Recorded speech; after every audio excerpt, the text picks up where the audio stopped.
Welcome to another live stream. So hopefully everything is all right because I was getting a few bits of lag before I'd even started in the test. But hopefully that's nothing serious. Cool. Okay. All right. Well, I hope everyone is doing well. Let me know who's watching. Say hello in the chat. Yeah, I'm already getting warnings from the stream. Fuck knows. YouTube always tells me these and then there aren't actually specific issues. But we shall see. How's everyone doing? I'm still getting my stuff up.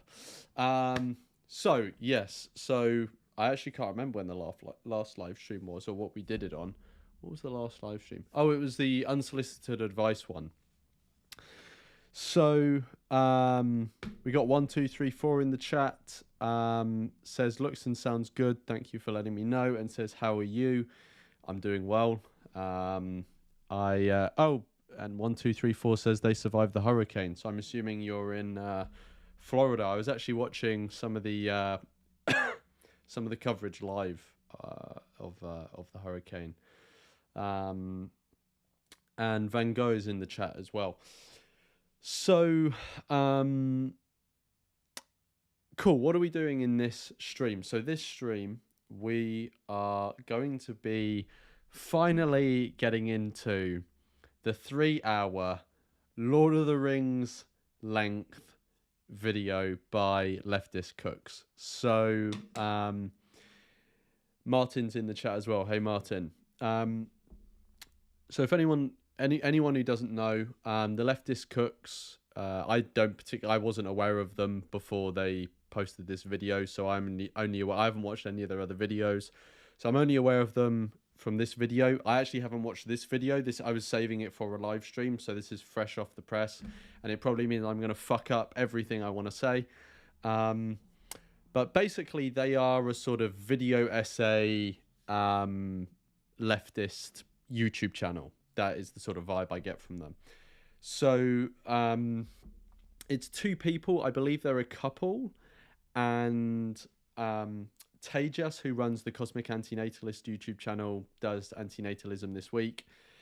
He did cover this video ages ago when it first came out. I did watch his response at the time. And I know he covered a few points. And I think he said, and they probably revealed this in the video, but I think he said that they are actually trying for a baby themselves whilst they were making this video. Or maybe the woman is pregnant. I'm not entirely sure the situation, but I'm sure we'll find out. So, yeah, I didn't even get up on screen to show you. So, this is them. This is the Leftist Cooks. So you can see some of the videos they've done. They've done one on woke, sex, harm and justice, poverty, Ireland, something to do with Ireland. I think they're Irish. And then antinatalism here is the most recent one they've done. So that is what we're going to be doing this stream, reacting to that video. It is a 3-hour long video.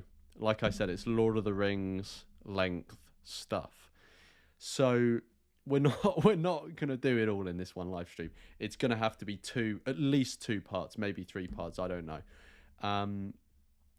But this we're gonna, this. Oh, okay. Actually, bring children in this world, and we raise them to be warriors against evil. Okay, so first of all, thank you so much for the donation.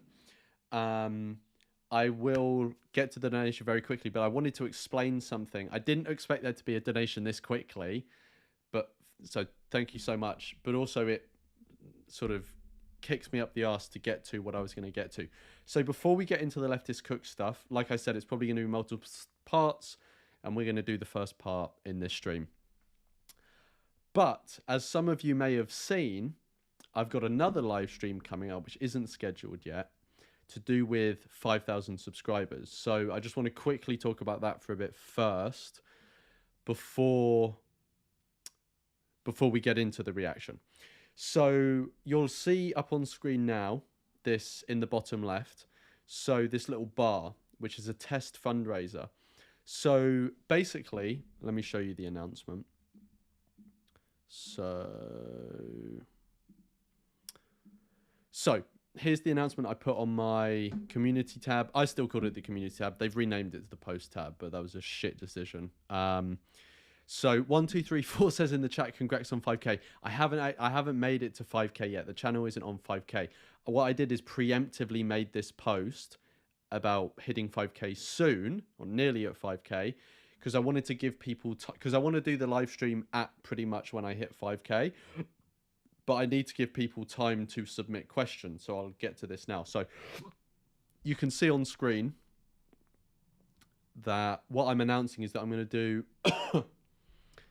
sorry for all the noises as well. I'm still recovering from being ill. So what I'll be doing is an Ask Me Almost Anything fundraiser live stream. And what I will do is, so basically, okay, fuck it. All right, basically.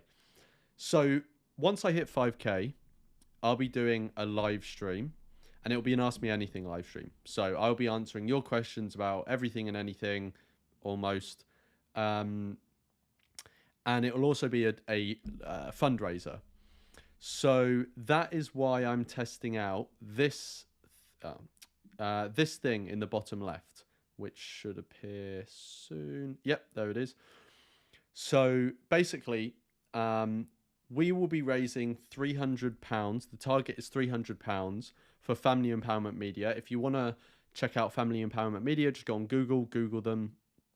But we'll be raising £300, and some very generous backers or donors have matched specific amounts of that 300, so that the whole £300 is matched by a variety of people.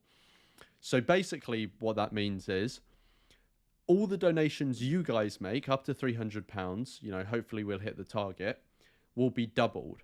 So the actual total that we'll donate is £600. So we'll raise £300 through donations, and those are matched, so it'll be £600. If people want to donate more than £300, absolutely.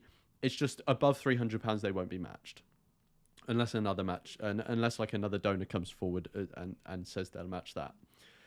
So first of all, I want to say thank you so much to the donors who are pledging to match the amount that they're pledging to match. And yes, so let me go back on the announcement. So basically in this announcement, I just announced that, and I say you can pre-submit questions, or at the time of the live stream, you can make a donation to the fundraiser, which is the whole point. During the live stream, you donate to the fundraiser. And when you make a donation, you can attach a message to it. So you can ask a question there and then, and it pushes your question to the front of the queue. So what I'm going to do now is I'm actually going to get that link. And I'm going to post it in the chat so you guys have got the link. Why is it doing this? Hang on a minute. I'm trying to get the link properly, but it's been a little shit. Hang on. So yeah, what I'll do is fuck's sake. Okay, I'm gonna get the link and I'm gonna post it in the chat so you've got it. And while I do that, I'm going to explain the rest. So basically, when we do the live stream, when we do the live stream, I'm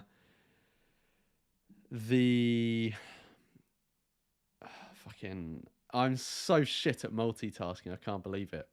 So basically, when we do the live stream, that little thing is going to be up on screen, the thing you can see in the bottom left now, and that's going to track how far we are through, how much progress we've made, basically.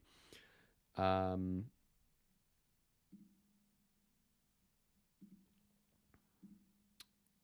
hell, this is ridiculous how fucking simple I am when it comes to this stuff. So yeah, so basically we're going to be using that little thing to track how the fundraiser is going. And there we go. There it is in the chat now. Fuck yeah, now.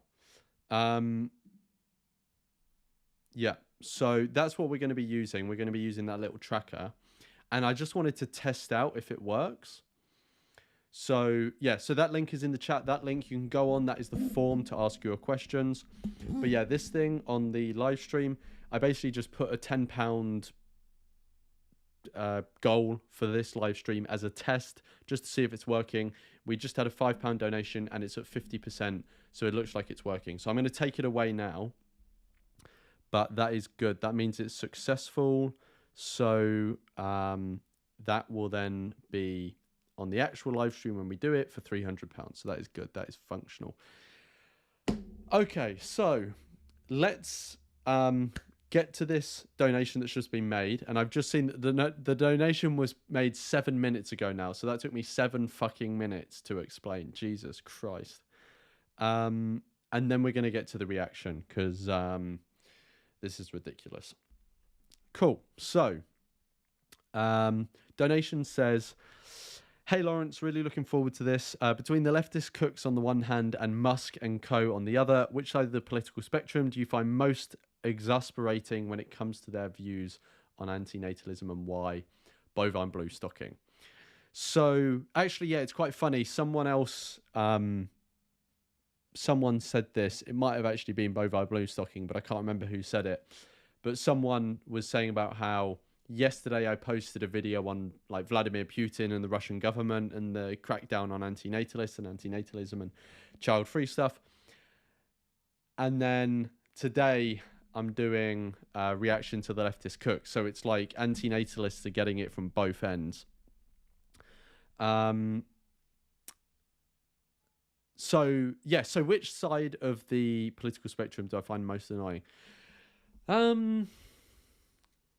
Honestly, I find I just find the bullshit of both sides really frustrating, just in general life, but also with antinatalism, about how, you know, when it comes to the left, it's just instantly like, oh, you hate poor people or you're racist or something like this. And it's just like, oh, it's so fucking tiring. And then when it comes to the right wingers, it's like, oh, they're the enemy of society and we need to save family values and this is part of a WEF conspiracy theory. And it's like, you're a fucking moron. Yeah, so I find like both, like the bullshit on both sides quite frustrating, to be honest. But yeah, I don't want to, you know, I don't want to give special treatment to the left or the right. I think they're both like often idiotic when it comes to this topic, so they can have equal treatment in terms of my my derision of them. But thank you for the thank you for the donation, Bovine, and thank you for the question. Let's just say hello to a few more people who have come in the chat before we start reacting. So yeah, so Bovine's in the chat. Who is new? Yazin or Yasin, I'm not sure if I'm saying it correctly. Louis is in the chat. Longcat is long, says I'm a leftist and an antinatalist, so I'm sure you're also going to be extremely irritated by this video. Chill is in the chat, and Anon Kathy. And Anon Kathy says, we bring children in this world and we raise them to be warriors against evil. Thank you so much for the super chat, the donation. Kathy, I will come back to you. So this one's from Martin, as you can all see, and it's 20 DKK. I don't know what that is, but I'm assuming it's maybe Danish kroner. Does Denmark have kroner? I'm not sure. But Martin says, is my donos for existing kids without bringing more? I'm not entirely sure what you mean by that, Martin, but I'm sure it is bang on the point. Thank you. If you want to clarify what you're saying there in the chat, then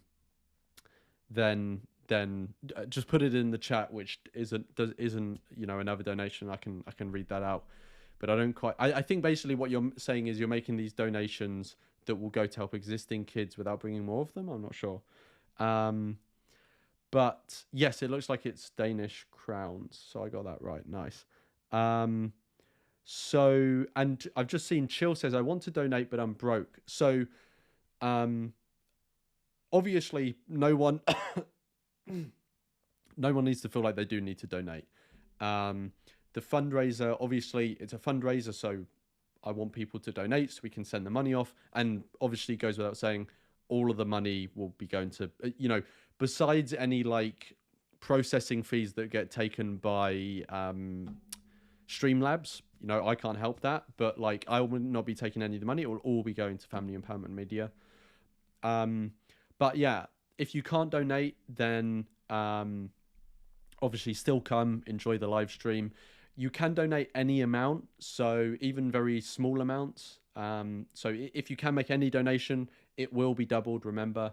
And yeah, all I would say is like, if you do want to donate, then that live stream will be the live stream to donate. Don't donate to this live stream because it you know, it's a random live stream. It will come to me. If you want to double it, send it to, you know, a charity, then donate it on the 5,000 subscriber live stream. But no worries at all if you can't. Chill, like everyone's welcome at the live stream regardless.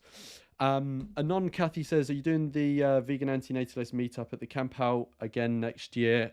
Yes. I mean, I have not put any thought into it or planning, but yes, I have my ticket, so I'll be at camp out and we'll be doing another antinatalist meetup. It'll be slightly different next year because this year there was a bit of like, there was some people who weren't antinatalist who came and like started debating and stuff, which is like, it's all cool, but actually most people are there, they just want to like discuss stuff with like-minded people. They're not there for like some big debate, which I think frustrated a few people. So yeah, it'll be a bit different next year. Cool. Daniel's in the chat. Alex is in the chat. Cool. I think that is I think that is everyone. Apologies for the cough. I think let's get on with business. So because it's a 3-hour video, I did not have the I didn't prioritize enough to download it and boost volume and stuff. So I'm hoping that the original volume, they haven't messed up the audio and made it too quiet. But let's just hope. The volume is going to be what it is. If it's too quiet this time, I will download it and boost it for next time. But I can't change anything for this time. You'll just have to whack your audio up. But okay, let's crack on. And Etruska's in the chat as well. Cool. Okay.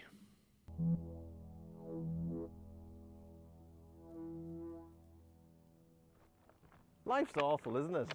It's awful, terrible business. Philosophers have thought about this. The harm that befalls us, that we do to each other, that we do to the world just by coming to exist. Maybe you've thought about that too. Sometimes you thought, oh God, it would be better if I'd just never been. Well, I'm not sure how I feel about this, honestly, but that's why we have philosophy. How is the audio, by the way? Okay, 1, 2, 3, 4 saying sound is good. Okay, that's good. It's a big playground where we can ask those sorts of questions like, maybe it would be better if we stopped having children and went extinct. Questions that probably have no real bearing on our actual lives. Neely, you can't argue that and pretend that you and I don't have a stake in it. Well, because we are humans. And video essayists. And because we're pregnant?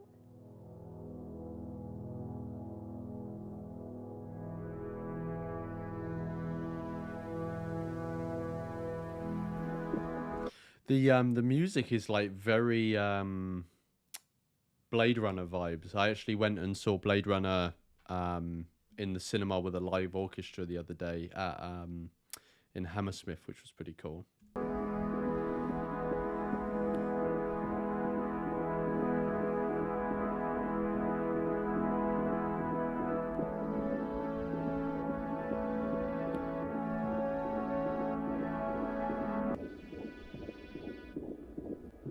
Our first question for you, and I'm so sorry, but our first question for you is, Should people exist? Should people exist? Should people exist? Should people exist? Should people exist? Yes. Yes. Yes, I'm comfortable with the logic of people existing. I can't even find the words for how much I approve of existence. Should people exist? I don't know if I have a definitive yes or no. Should people exist? I think that in a selfish, personal way, I think people should exist. Having brought 3 people, or assisted in the production of 3 individuals into the world, and if anyone were to ask if I have the modicum of regret over that decision. Before we go on, obviously, I'll just address the elephant in the room. So, obviously, I don't know exactly how they framed it with these people on the call, because obviously there's editing going on. But the question, should people exist, obviously is a bit ambiguous, right? So antinatalism is about, the ethics of creating new people. So should people exist, kind of, yeah, it's ambiguous. Like, if the topic is antinatalism, it's like the question should be, should people be created? Or is it good that people come into existence? Something like that. But should people exist is kind of like an ambiguous thing, because it also kind of, within the scope of that question is existing people who aren't in the scope of antinatalism, if you get what I mean. So it's a bit of a sort of, but I'm sure they're aware of that. They've done a 3-hour fucking essay on antinatalism. So I'm sure they're aware of that distinction, but I just wanted to point out the elephant in the room. Welcome to the chat, Misty, Ray, and Chwao. I'm not sure how I say your name. And Steve as well. I would answer with a resounding no. Should people exist? Yeah. Okay. I'm sorry, would you like me to expand on that, or?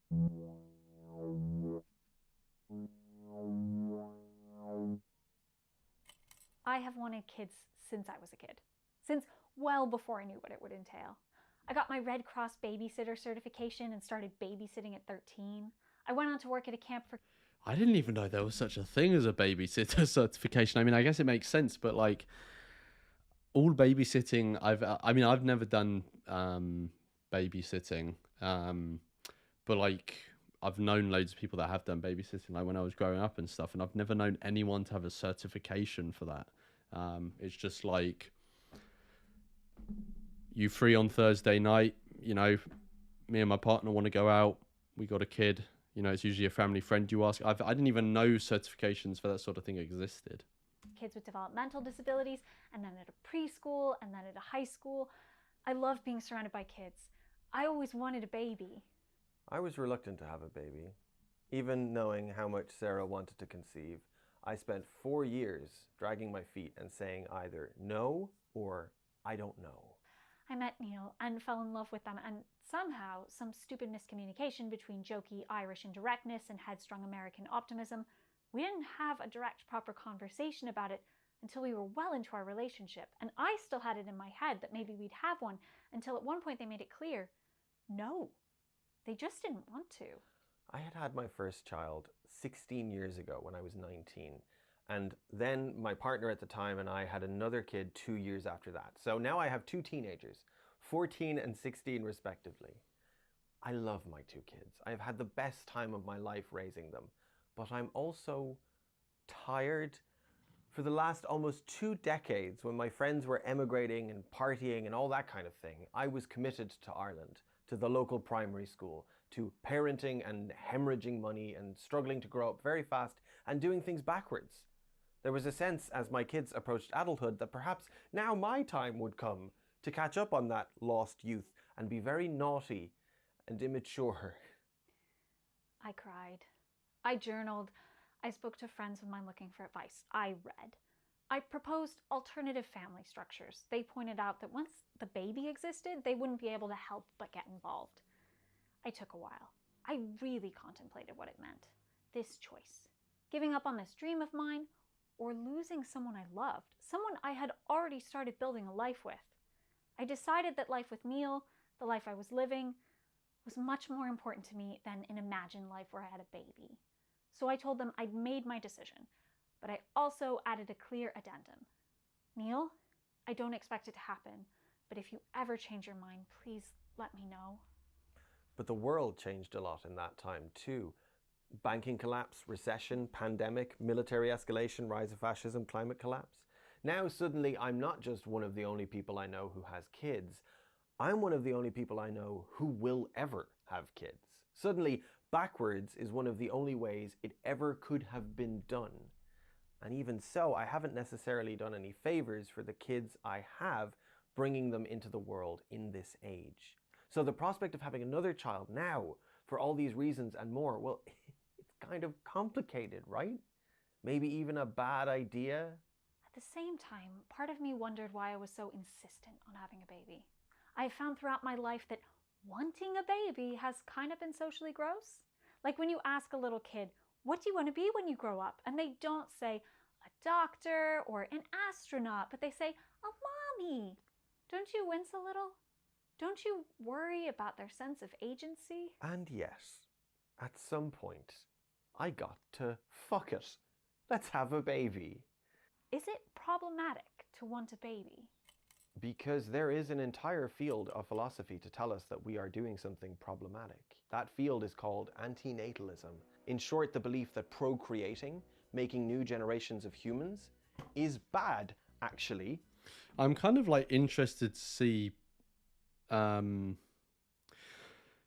like there's one thing in this video essay that obviously they're going to do, which is try and refute antinatalism, but then like to justify their own procreation, they've got to then build a case that it is justified.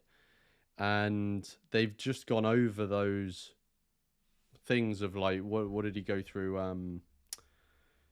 It's like, you know, climate change, economic instability, rise of fascism, blah, blah, blah, all of these things. So it's like those, presumably they took those all into account.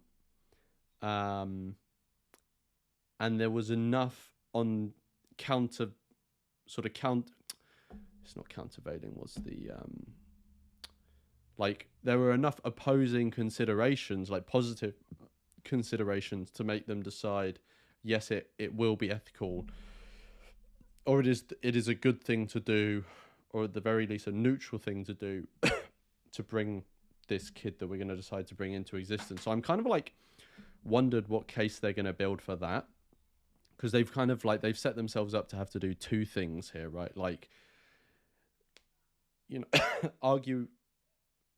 refute the arguments that have been made for antinatalism, and then build a separate case on, you know, this is a case for why it's okay for us to create someone, especially in these conditions we've just laid out. Something I want to point out about antinatalism, the word, is that it is an umbrella term for a bunch of arguably disconnected concepts throughout history. Things like contraception, bodily autonomy, generation theory, populations, these are not normative cultural monoliths at any point in human history. They change and evolve and are negotiated constantly. So it makes sense that any given response to them is going to be very historically and culturally relative. So you've got Sophocles in ancient Greece making reference to never existing and how that's the best option. You've got Taoism viewing the non-conscious universe as harmonious and stable, but then when you introduce consciousness, you create disharmony and pain. You've got Arthur Schopenhauer in the 19th century, post-Enlightenment canon of Western thinkers, proposing philosophical pessimism and asking, if we decide to bring people into existence with anything approaching reason and rationality, shouldn't we consider the sheer pain and suffering that we're inevitably inflicting on them? Shouldn't we think about that? And since that point, the conversation has only grown deeper and more complex. You have the feminist argument that it might be fundamentally unethical to place the burden of pregnancy on women and pregnant persons, as has been proposed by Simone de Beauvoir and later Shulamith Firestone. You get the idea. Antinatalism attempts to address a number of different concerns that only sometimes actually relate to children. Now, I want to avoid confusion here and point out that this is not the same as anti-humanism. which is, to oversimplify, the idea that human nature is kind of a fiction. Anti-humanism is the umbrella term for schools of thought that believe that anything that we might describe as human nature is actually cultural or social. It's relative, it's not innate, and it's not the same throughout the world and throughout history. Another point of confusion I want to avoid is between antinatalism. I've never heard of anyone confusing antinatalism with anti-humanism. I've heard them, like, not really I've heard people say that antinatalism is a form of misanthropy, or that it is anti-human, but they're not really confusing it as in saying they're the same thing. They're just saying it's like it's a form of this or whatever. But like that anti-humanism, that they were talking about was like talking about human nature, which is even more removed. I've never heard of anyone confusing that. I wonder why they chose that as a thing to clarify. And the contemporary child-free movement. This one makes more sense. Like antinatalism and child-free gets confused all the time, so this one makes more sense. Especially confusing because a lot of what gets reported as pro-natalism, the elite couples breeding to save mankind and so. So that's Simone and Malcolm Collins, who John and myself had a conversation with, which is on my channel. I guess if you type in like antinatalists debate natalists, that it'll probably come up. Yeah, they're sort of like the poster children, no pun intended, of the pro-natalist movement, along with, I guess, like Elon Musk. One is actually more so a response to the cultural moment of being child-free. And now I have to explain child-free. Isn't this fun? All the terms. Child-free is a term that gained some popularity with feminists in the 1970s, but much more recently its usage skyrocketed. The Google Ngram looks like this, and it's used as a self-identifying term for people who choose not to have children. The term was chosen specifically to differentiate from childless, which implies a lack, a term laced with faux pity and disproportionately used to shame women. Child-free liberates people from the social obligation to have children in order to be living a good, meaningful life. When it comes to bodily autonomy and procreation and gender roles, it turns out there are lots of different opinions, and the different things are different to each other. It should be pretty clear that there is not a true either-or between pro-natalism on the one side and anti-natalism on the other. Pro-natalism is the proposition that you must have children, and anti-natalism is the proposition that you must not have children. And in the meantime, and in the space in between, people exist in this ambiguity, where they just have children and by accident, because they want to, or because at least one of them wants to, or because someone has to inherit the wheat farm. And equally, in this ambiguity, some people do not have children just cause, or because they don't want to, or because they can't, or they can't afford to, or because... Yeah, I mean, like, pronatalism and antinatalism are sort of like sets of ideas, I guess, or positions, but most people's decisions to have children, if they are decisions at all, because like half of pregnancies worldwide are unintended, but like most people's decisions to have children are completely divorced from any like intellectual position they have. Yeah, like people just don't make their decisions about having children like that. They don't go, having children is good, you know, for XYZ reason, therefore I will have children. You know, if you ask them why they had children, maybe they'd like post-rationalize it and come up with something like that. But actually, most people probably just say because I wanted to, or they would say, I don't know. Fuck the wheat farm. I'm trans-masked now and I'm becoming a communist. Dad. We do not necessarily live in a pro-natalist era. In terms of natalism, we live in a what the fuck is going on era. So if someone were to present an argument to your average contemporary screaming person in the melting imperial West that was antinatalist in absolute terms, outside of economic, ecological, or even gestational concerns, then that argument would have to be that it is morally problematic to bring someone into existence in itself, because coming to exist is bad. So how do we demonstrate that? I mean, how can we prove that? Well, let me introduce you to David Benatar. So I have a good life. I love sleeping in. I love I can't tell if that was intentional or if that was like really weird editing. that I can go to the pub whenever. I love going on multi-week holidays to visit friends in Turkey or Georgia or Chile, to immerse myself in a new way of life. Having my cats has put a slight damper on that in a way I sometimes chafe at. A baby? No matter how bohemian I envision myself being as a mother, a baby requires a lot more care and consistency and selflessness. And an emphasis on selflessness is one of the fundamental tools of patriarchal control. Reproduction is one of the main avenues of patriarchal subjugation.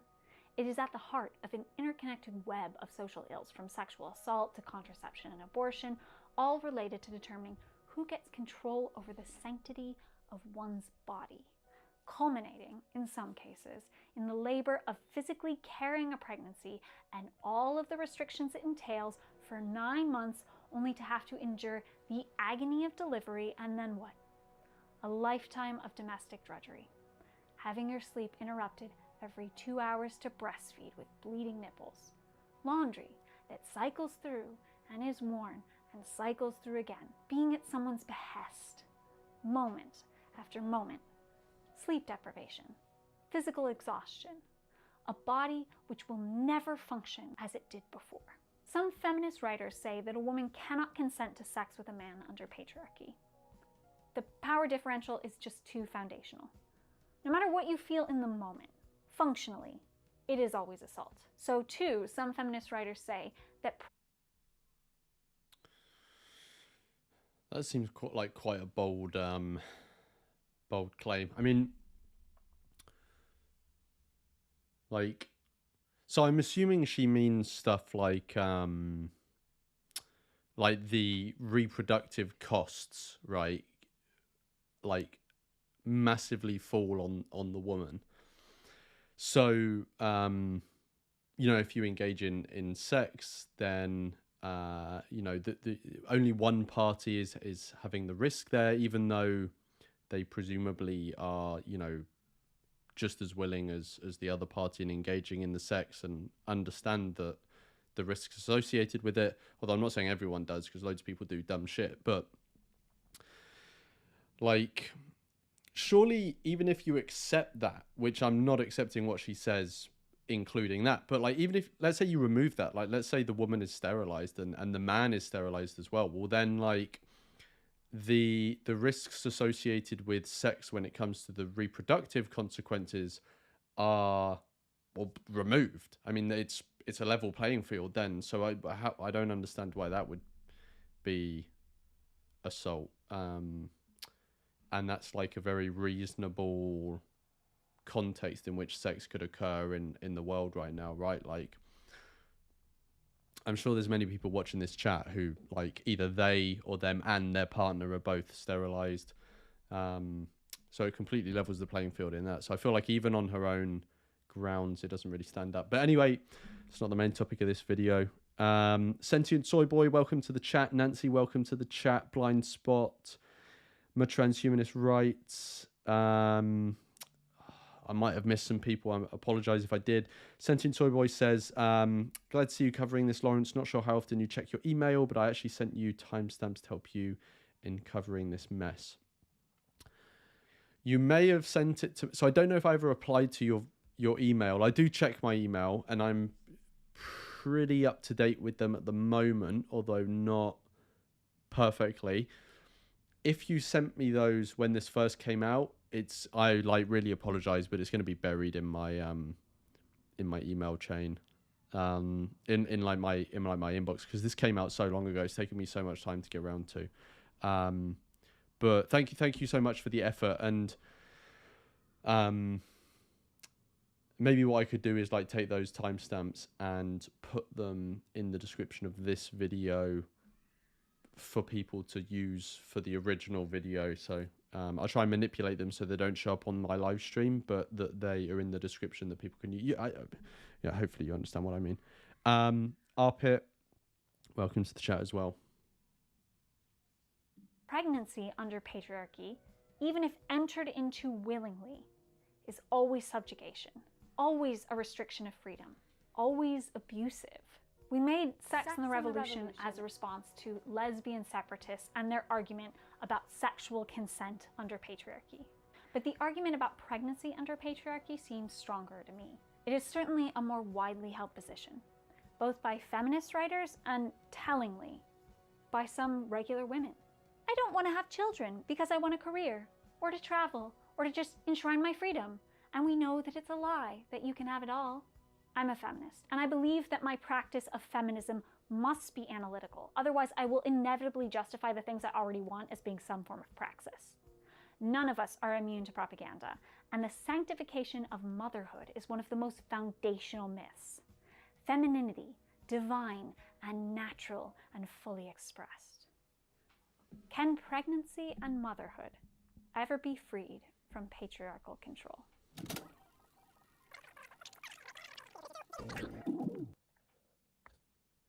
So this guy is a professor of philosophy and director of the Bioethics Center at the University of Cape Town. He's a legit academic and thinker, and while his ideas might be a bit fringe, a bit controversial, in fact, he's actually on the editorial board of the Journal of Controversial Ideas, nevertheless, his work has broken into the mainstream and impacted people. His book, Better Never to Have Been...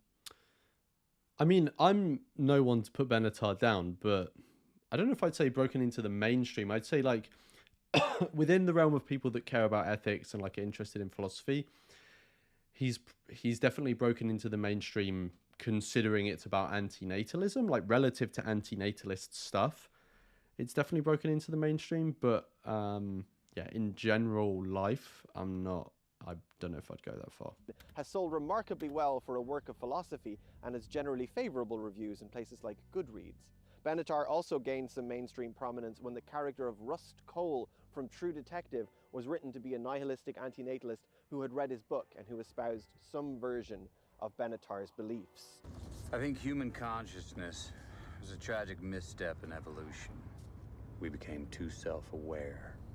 Nature created an aspect of nature separate from itself. We are creatures that should not exist by natural law. That sounds god fucking awful. So what does he actually think? What are Benatar's ideas? Well, Benatar says there is a crucial difference between harms and benefits. These guys has obviously gone quite deep to get the whole cap reference. That's quite funny. And you might say, but David, there are loads of differences between harms and benefits, but let's not get pedantic. He's proposing that there is a categorical asymmetry between good things and bad things, and that asymmetry has to do with whether or not the absence of those things is good or bad. Let's illustrate this in the graphical way Benatar does. In this graphic, we're going to use the words pain and pleasure to mean basically any harm and any benefit. That is, any good thing and any bad thing. Notice the asymmetry? What we're seeing here is that while the presence of good things is good, their absence is only neutral. That means if someone doesn't exist to experience all the good in their life, then the absence of those good experiences is just, it's not good, it's not bad, it's neutral. However, while the presence of bad things is pretty clearly bad, their absence, that is, the absence of suffering, is good. This is the absolute, categorical, and, if you like, objective difference between the two. Well, that's wrong. Like, I'm not sure Benatar says anywhere that this is... I don't really know what this guy means by categorical, but I don't think Benatar or anyone anywhere is saying that this is objective. I mean, after all, it's called the axiological asymmetry, so it's a value-based asymmetry. I don't know if people can say values are objective. I don't even know what it would mean for a value to be objective. I guess it would depend on someone's view on morality, but like, I don't think morality is objective. So like, I don't think one person having that set of values, like the set of values I have, says it's objectively like correct. I don't think the values I have are objectively true moral values that are out there in the universe or something. They're values I hold, they're values I hope other people hold and will hold, and I'll try to convince them of to hold them, and think, you know, they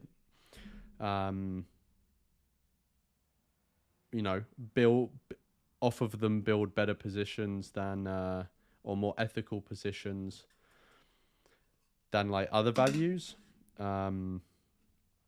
But yeah, I don't know if this guy is really fully understood if he's saying that Benatar is claiming they're objective. I mean, maybe Benatar has said that somewhere which I'm not aware of, but pretty sure he hasn't said that.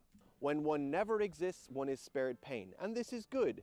But if one never exists and never experiences pleasure, that's just neutral. And I can see why this is compelling, especially when Benatar uses the same underlying principle in relation to all good things and bad things. After all, the presence of a good thing can only be good when someone is experiencing it, whereas the absence of a bad thing is always good, and that absence is good whether it is the absence of the bad thing itself or the absence of the person experiencing the bad thing. We infrequently contemplate the harms that await any newborn child: pain, disappointment, anxiety. This is I don't mean to give any offense, but this is the worst voice to read out Benatar's stuff in. Oh dear, this is going to be painful to listen to. Grief and death. For any given child, we cannot predict what forms these harms will take or how severe they will be, but we can be sure that at least some of them will occur. None of this befalls the non-existent. Only existers suffer harm. We can reply to this with some quibbling about how he's exactly defining bad things and good things, but he recognizes already it's not a simple binary. Yeah, so just quickly on that, like, it doesn't really matter what you put in the categories of goods and bads or harms and benefits. The basic point he's making is that there are those categories. There are things in life that anyone would categorize as good or bad or harms and benefits. And you can sort into those boxes most of us will put the same things in those boxes, generally speaking. Maybe some slight differences at the edges, like one person likes the sound of guitars and someone else doesn't, or whatever, like random shit like that. But like the fundamentals, like being burnt with red hot poker, that's definitely going in the bad pile. So yeah, I don't, this whole, like, he said he didn't want to get into the quibbling, but like some people do get into the quibbling of like, oh, well, how are you to say that this is bad and this is good? And it's like, well, you're missing the forest for the trees. That's not the real point. The point is that there is bad and there is good, right? Whatever the details of those are is not really relevant for the actual argument being made. Sticking a carrot up your ass, put it in the good pile or the bad pile, it doesn't matter. But, as long as there are things in the good and the bad pile, which there will be for everyone, there will be some goods and bads in both of the piles. That's the thing that we're getting at. You don't need to get so specific. But anyway, I was going to say something else, but I've forgotten where I was going with that. So let's continue. He says, I'm using those as exemplars of the good things in the... Yeah, exactly, exemplars. And another thing I was going to say was just going back to the asymmetry. So like, just to add a bit more context. So in one of his papers, I think it's Still Better Never to Have Been, Benatar talks about how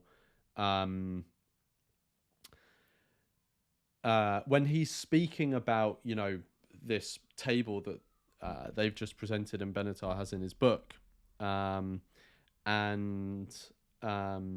it has X exists, X never exists, and it's good, bad, good, not bad. Is that the way around? Like he clarifies later in Still Better Never to Have Been to say that this is like these judgments are being made pertaining to that specific individual, so X's interests. So if you're comparing these two instances, so basically it's person affecting, basically, is the point that's being made. So if you have comparing with respect to the good things, X existing and X never existing, well, the good things are obviously good for X if they exist. If X never exists, those things that would have been good, it's not bad that they're missing out on them. That's the point being made. And then if X And then when it pertains to the bad things, if X exists, obviously those bad things, it's bad that they experience them. If X never exists, with respect to like X's interests, it's a good thing that X never came into existence to experience those bad things. And the reason it's not bad that they never came into existence to experience the good things is because there's no one there to be deprived. And someone could have a different set of values. Like I admit that maybe some people will like quibble with me and say that you can't disagree with this or whatever. But like, if someone just has a different set of values, like a symmetrical set of values, there's not really much you can do there, apart from just discuss the consequences that leads to. But the thing is, if they want to suck up those consequences, then they're entitled to do that. Yeah, and what can you do? You can use other arguments like risk or consent, but at the end of the day, like no position is impenetrable, and some people just won't be convinced. Just like we're not convinced of pronatalism.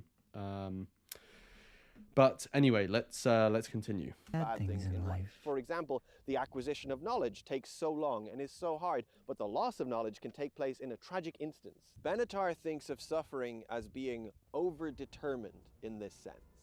So we also can't quibble that this pleasure and pain malarkey is pure hedonism or whatever. We can't argue that he's reducing good and bad actions to maximizing pleasure or minimizing pain, because part of the proof of his argument, as far as he is concerned, is in the ability to cash out this asymmetry in multiple ways. We see asymmetry in terms of pleasure and pain, whether hedonistic or metaphorical. We can see it in terms of goals achieved versus goals thwarted, in terms of sensation and in terms of frustration, all kinds of ways. Basically, any good is thwarted by the sheer, overwhelming and overdetermined amount of bad, in addition to and because of the absolute difference between the value of the absence of good and the value of the absence of bad. What's interesting here is I'm probably splitting the room a little. There are going to be those of you who are predisposed to this sort of intellectual pessimism, and you're cheering Benatar on like, yes! Let's go! Consciousness sucks! Finally! Somebody with the guts to say it! And then the other side of the room is like, what? What are you doing? What is this compartmenting of good? It feels off. This can't be it, right? And Benatar would say that that is your pronatal bias kicking in and preventing you from engaging with this objective reality. His book, Better Never to Have Been, goes into a lot of detail on how mistaken we are about how well our lives go. And he backs this idea up with proposals about why we reject the reality of our suffering and the psychological mechanisms we use to keep ourselves so mistaken. You could even say that this doesn't have to be because of pronatal bias per se. Many of us probably react to Benatar's grim appraisal of reality with more of a normative bias. Surely, we say, if I'm glad to be alive, then there must be some lived reasons why I'm glad. And aren't most people glad to be alive? Well, Benatar accepts that most people are glad to be alive. He just believes they are mistaken to be so glad. It's July. He believes that the overdetermined list of modes of suffering, from hunger to loneliness to anxiety to the horrible traumatic things we do to one another individually and systemically, all of it remains true, but disguised by a sort of illusory theater of joy. And our reports of how glad we are to be alive is a measure of this theater and not of the real. One of the proofs he uses to show this illusion is the Pollyanna principle. This is a studied psychological phenomenon, and it's the tendency to remember pleasant things more accurately than unpleasant things. As Benatar himself summarizes, this selective recall distorts our judgment of how well... When I actually first read Better Never to Have Been, and I was reading about the Pollyanna principle, it made me think about like, how do I do that in my own, like, how do I do that in my own life? And it made me think about how, like, when I was a teenager, I used to work in an ice cream shop sometimes, which obviously I wouldn't do now, but back then I used to work in an ice cream shop, and some of when it was dead, you know, like it would sometimes be just you on your own. And if the speaker system wasn't working, because we had a small like speaker system, then it would literally just be you on your own, no one to talk to, no music to listen to, and sometimes the shifts would drag on for like hours and hours, and they'd get like intensely boring. But like I can remember, like, and that was like years ago. That was maybe like 10 years ago now. But since then, let's say like 5-6 years ago, I can remember back then looking back at the shifts I used to do with like sentimentality of like, you know, it was back in the day, life was simpler. You remember when I used to do those shifts, you know, and having a sentimental attachment to that and looking on it quite positively. But also at the same time remembering like, well, actually, hang on, at the time, it was like a lot of it was really fucking boring. I mean, don't get me wrong, like there were times when you were on shift with someone else and you had a whale of a time, but like I just remember thinking about that and thinking, well, you know, maybe that's the Pollyanna principle in play, like in my own self-assessment of my life, looking back at a period or a thing that I used to do or had done. We bring children in this world and we raise them to be warriors against evil. Yeah, and like knowing that it actually was really not that good at the time, but looking back on it in a sentimental way, I just found it quite interesting. We've got a super chat from Don Hooley's Hamburger Picnic Neefcast. Thank you so much for the donation and the support. Really appreciated. And sorry, did I say Dan or Don? Anyway, it's Don. Sorry if I said Dan. But yeah, thank you so much for the donation. And Don says, "You're so awesome. Go, you brother Ham." Thank you so much, Don. Appreciate it. And yeah, glad you enjoy the videos and what I'm doing. Glad you appreciate it. That's why I'm doing it. Amazing. Cool. Let's continue. Our lives have gone so far. It is not only assessments of our past that are biased, but also our projections or expectations about the future. We tend to have an exaggerated view of how good things will be. This is a pretty accurate representation of the principle for lay folk such as us, and Benatar does cite a great deal of sources variously trading in this idea. He also highlights two other psych phenomena. First, habituation, which is the human tendency to get used to changes, so to speak. Benatar reckons this keeps us from contending with just how bad our... I remember when, I think it was in some science class I did, probably biology, we were learning about habituation. And the example that my teacher used was when you go into, because I went to a boys' school, so you use the example of like when you go into the boys' toilets or the men's toilets, or the gents as they're called, there's just always this sort of like ambient smell of piss. Yeah, I just remember him saying, you know, when you go into the toilet, it's first, and we raise them to be warriors against evil. He would say, like, when you first go in, you're like, you know, that smell of piss hits you. But then actually, by the time you're leaving the toilet, you've been in there sufficient amount of time where you've habituated to it and you don't really smell it anymore, or you're used to it. Yeah, I just found that funny. It just reminded me. Don again, thank you so much for the support, Don. This time Don says, haha, you're a donut. I have no idea what you mean by that, but thank you so much. If it was a positive thing, I'm assuming it was because you donated to say it. But thank you so much again for the support, Don. Nice Glass is in the chat. Welcome to the chat. I also see Linda's in the chat. And Cinematic Winter, I think that's all the new people. Sorry if I've missed anyone. Lives can get, as he says himself. When a person's objective well-being takes a turn for the worse, there is, at first, a significant subjective dissatisfaction. However, there is a tendency then to adapt to the new situation and to adjust one's expectations accordingly. And then there is comparison, which is our tendency to compare our lives to one another's. This would necessarily blind us to all of the modes of horrible suffering that we all share in common. Yeah, exactly. That's like I'm actually working on a video at the moment, which a section of the video goes over all of this stuff, and it's just like there are so many like things in our lives that are in that bad bucket that like everyone shares in common. So when you compare yourself with other people, all of those things are going to be similar. And so they're not going to stand out as something for us to note on that's particularly bad in our own lives, because it's the water we swim in, basically. Linda says, is it just me, or does him reading sound like Robin Williams? I think it might just be you, because it does not sound like Robin Williams to me. Unless you mean Robbie Williams, but like, no, not Robin Williams. At least not to my ears anyway. Yeah. It's not so much how well one's life goes as how well it goes in comparison with others that determines one's judgment about how well one's life is going. So from the perspective of the philosophy of ethics, we can try to determine, first of all, where all this suffering and misery is coming from. And we find we have a problem. All these unreliable narrators and unreliable modes of interrogation, all these normative or pronatal, if you like, biases keeping us doing the same things we've always been doing and holding us back from a basic but objective determination.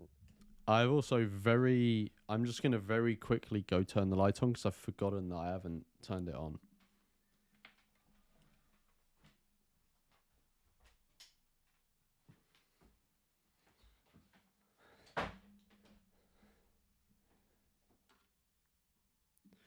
And we are back. Right. Okay, let's continue.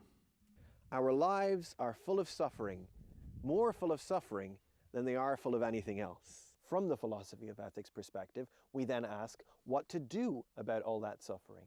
And we find that if we were to propose... I don't know what he means by the philosophy of ethics perspective.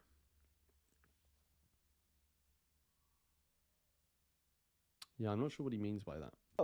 That we stop bringing people into existence, then the absence of their future suffering would be good, but the absence of everything else about their lives would merely be neutral. So therefore, it really would be better to not bring more people into existence. In fact, it's morally problematic to introduce more characters into this theater of illusion draped over an abattoir of pain. Shit! That can't be right, can it? Well, I didn't want to just regurgitate the same pronatal, vapidly cheerful and circular arguments that Benatar dedicated so much time to preempting and shaming, so I actually read the fucking book. And I engaged in a bunch of Benatar's other works and listened to interviews. I even listened to him debating Jordan Peterson. And I took notes. Fucking hell. I mean, if anyone's listened to that debate with Jordan Peterson, it's a fucking dumpster fire. Jesus Christ. You can find it on YouTube if you just type in like Jordan Peterson, David Benatar. I've also done a reaction to it, which I think is my most watched live stream. It's got like 9,000 views now. And it's from like ages ago when I had a much worse setup. Not that I have an insane setup now, but it's a bit better than it was. But yeah, so go check that out. You're making an arithmetical argument as far as I can tell. The point about additivity is... That's suffering. I thought about things. I thought about existence and non-existence. I tried to think about why I am glad to exist. I reread The Ethics of Ambiguity and parts of Gödel Escher Bach. I grew my beard very long. I went with Sarah to Inishmore, an island exposed to the crashing and merciless Atlantic, and I thought about things some more. I don't really like David Benatar. And meanwhile, Sarah was growing an actual person. A person whose heartbeat we were invited to listen to every 3 weeks or so. A person whose future was as uncertain as futures have ever been.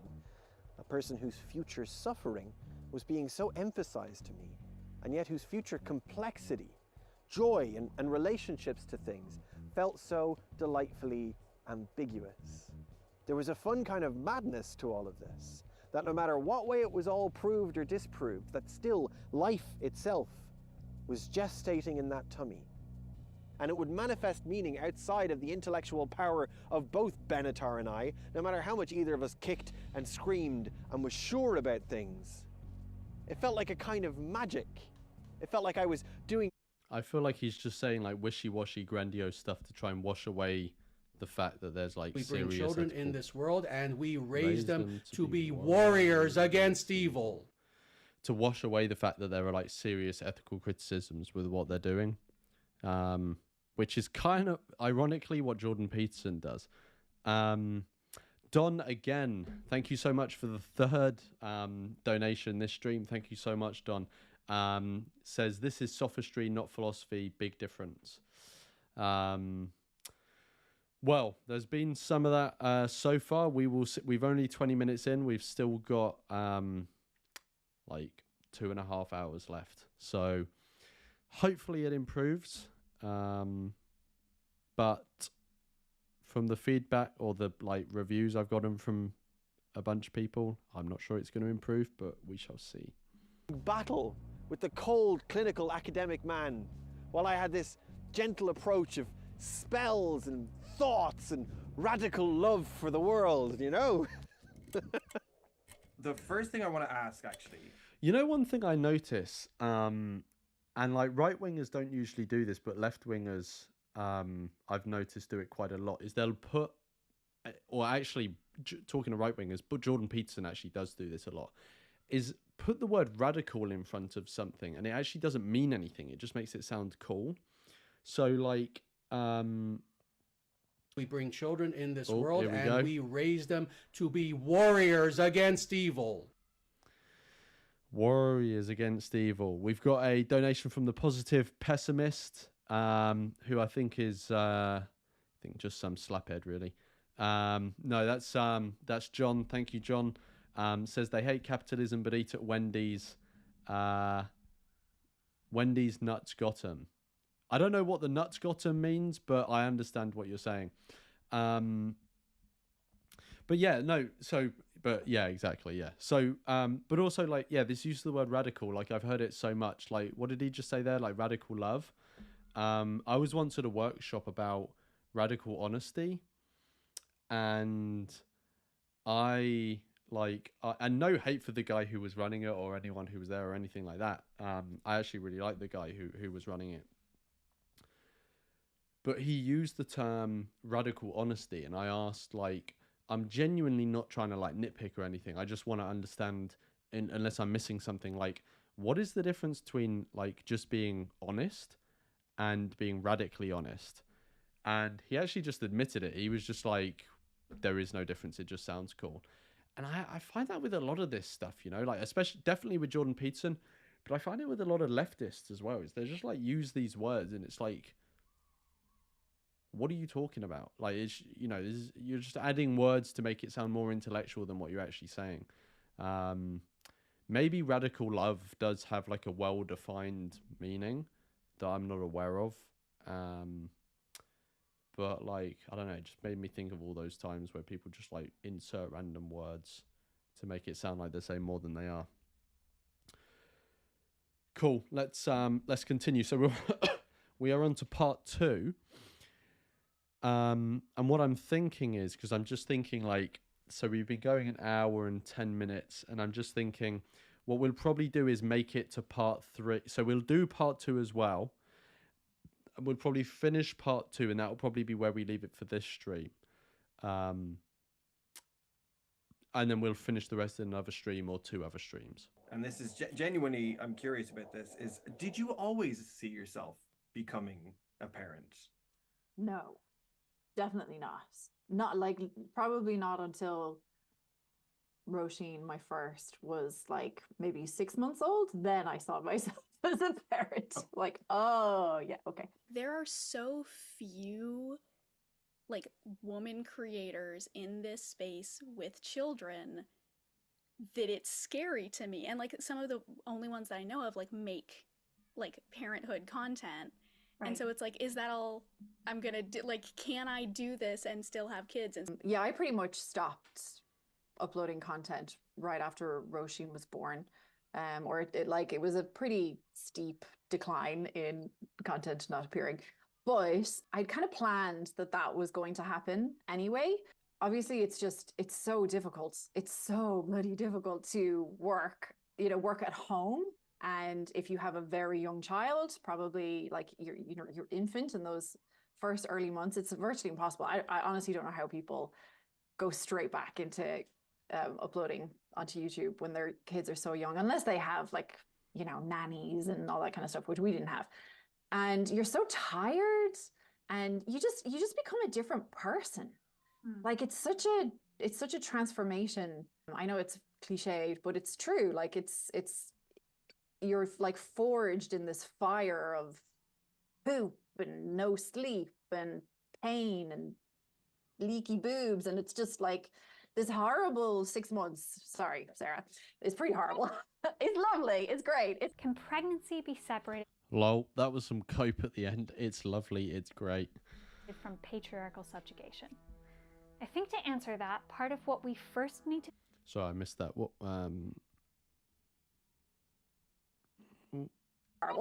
It's lovely. It's great. Can pregnancy be separated from patriarchal subjugation? I think to answer that, part of what we first need to do is examine how pregnancy looks now under patriarchy. And as a case study, we'll use me, because did I mention I'm pregnant? It's actually so cool. I'm feeling kicks and everything. But in being pregnant, I'm suddenly in a slightly different category of person, very impacted by gender, and feeling gender roles from all directions.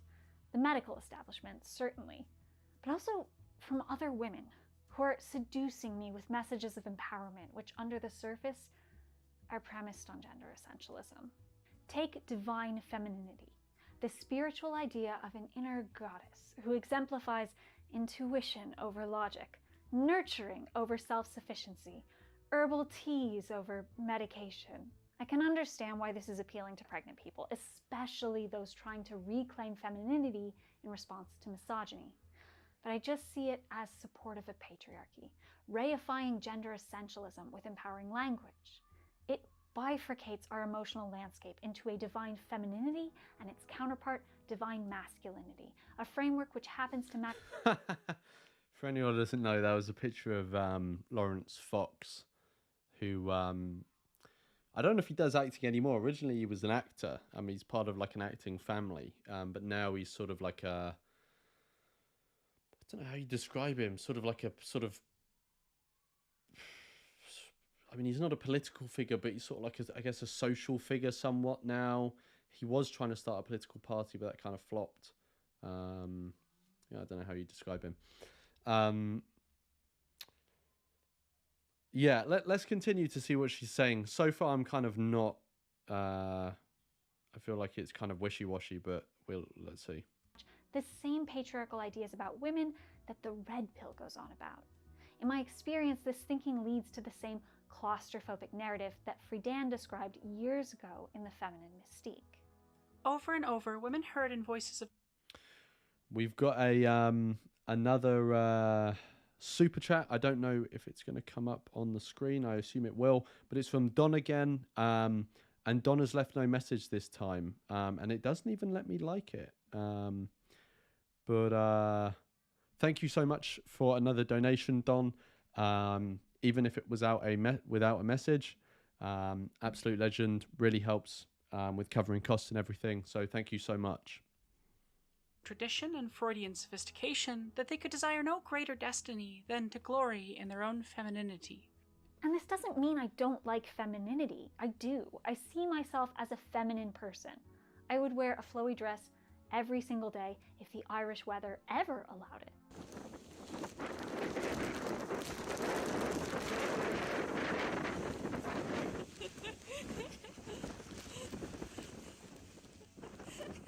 But I do so while recognizing that femininity is a cultural construction I've inherited. And while it fits right for me, it's no more sacred than any other aspect of culture. I don't know if femininity is a cultural construction. Like, there will be cultural elements to it, but there will also be biological elements to it. And like, I don't know, I like find this is the thing that like right-wing people often take it like way too far.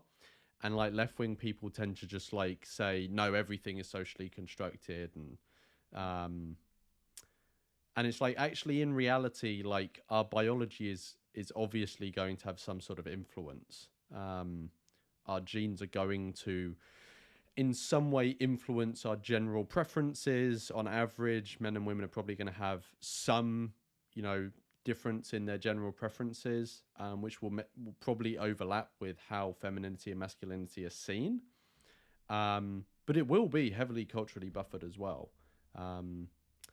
But again, this section is kind of out of the wheelhouse. Like, it's not really antinatalism. She's more talking. I mean, I know the title is Antinatalism and the Politics of Pregnancy. So I guess this is a politics of pregnancy section.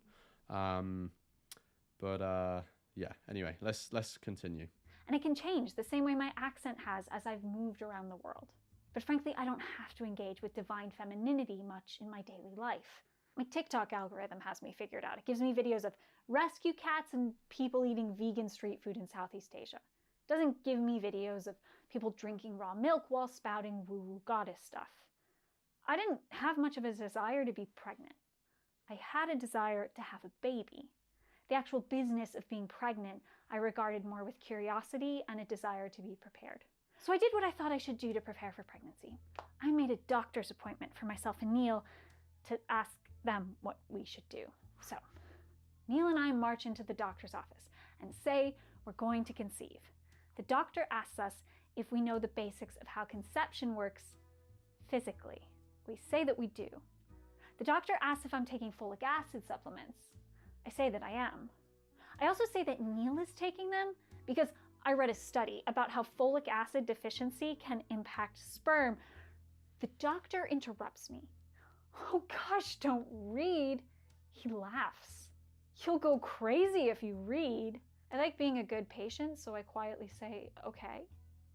He tells me we're all set, herds us out. The appointment cost 70 euros and took all of 5 minutes. I didn't get my vitamin levels checked. I didn't get any sort of pelvic exam. To be honest, I still don't know what checks I really needed. I had assumed the doctor would have a checklist he'd be going down, and maybe he did. But as someone who has studied epidemiology and has worked in hospital research, I wanted a bit more engagement. So I ignored the doctor's single piece of advice, and I got on Google Scholar, and I read a wide variety of scientific papers. I stopped taking my ADHD medication, and I reviewed the signs of perinatal depression. I started taking folic acid supplements 3 months before we intended to conceive, and I stopped drinking.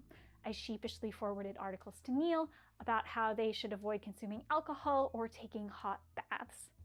The peer-reviewed literature on conception seems robust and interesting, and I felt as prepared as one can possibly feel.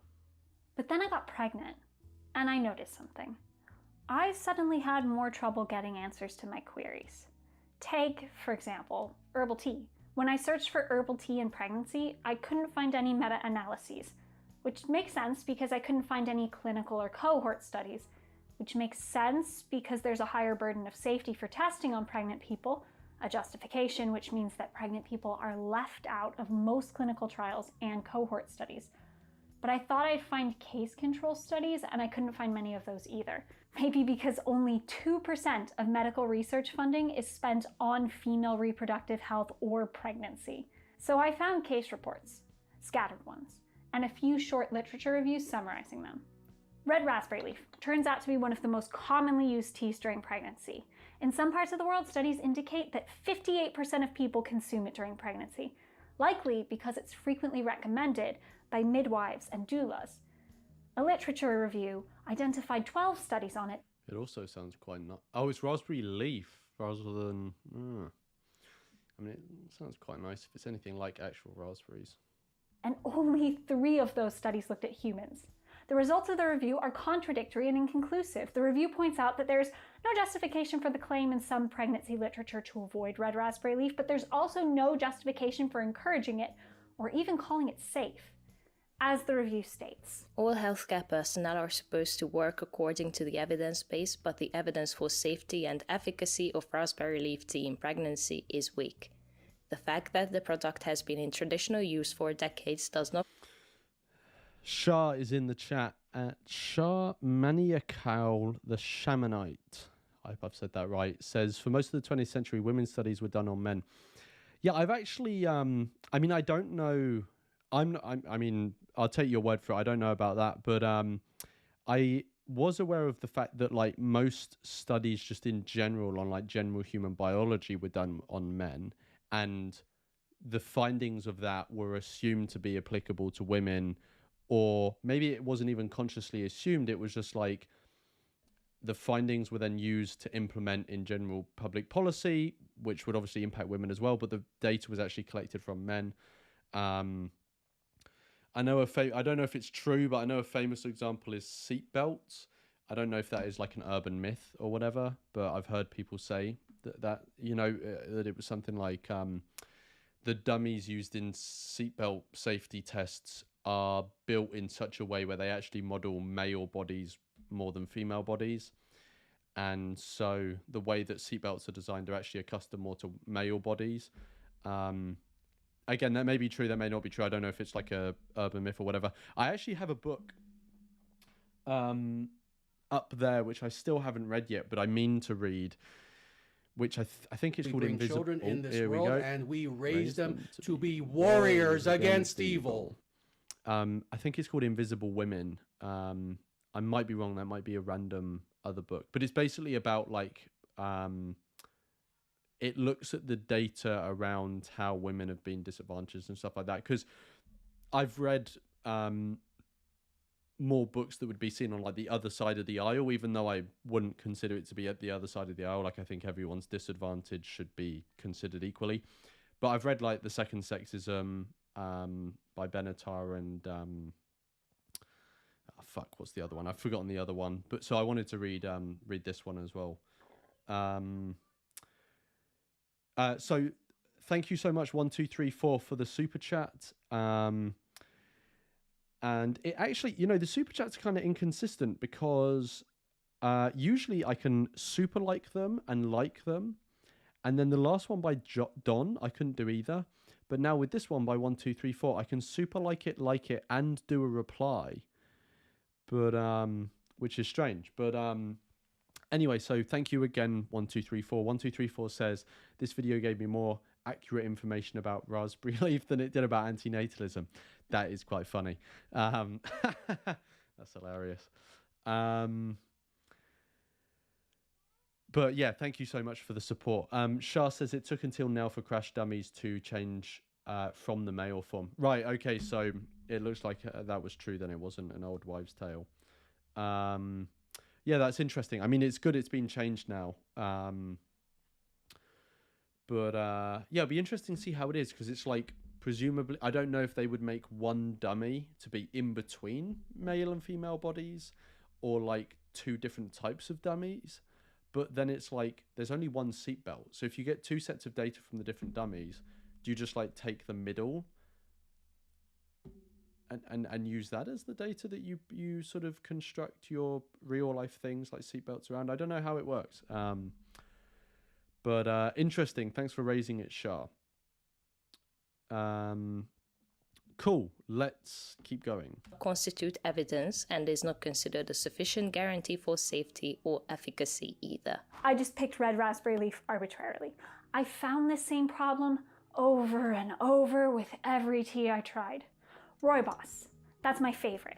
There's a case study that found premature constriction of the ductus arteriosus in an infant whose mother drank it daily while pregnant. I've heard hibiscus tea is really good for you. I don't know if that's bullshit, but I'm pretty sure ages ago I looked at the research on that and it was pretty supported, but I'm not an expert on tea, and it was ages ago that I looked into that.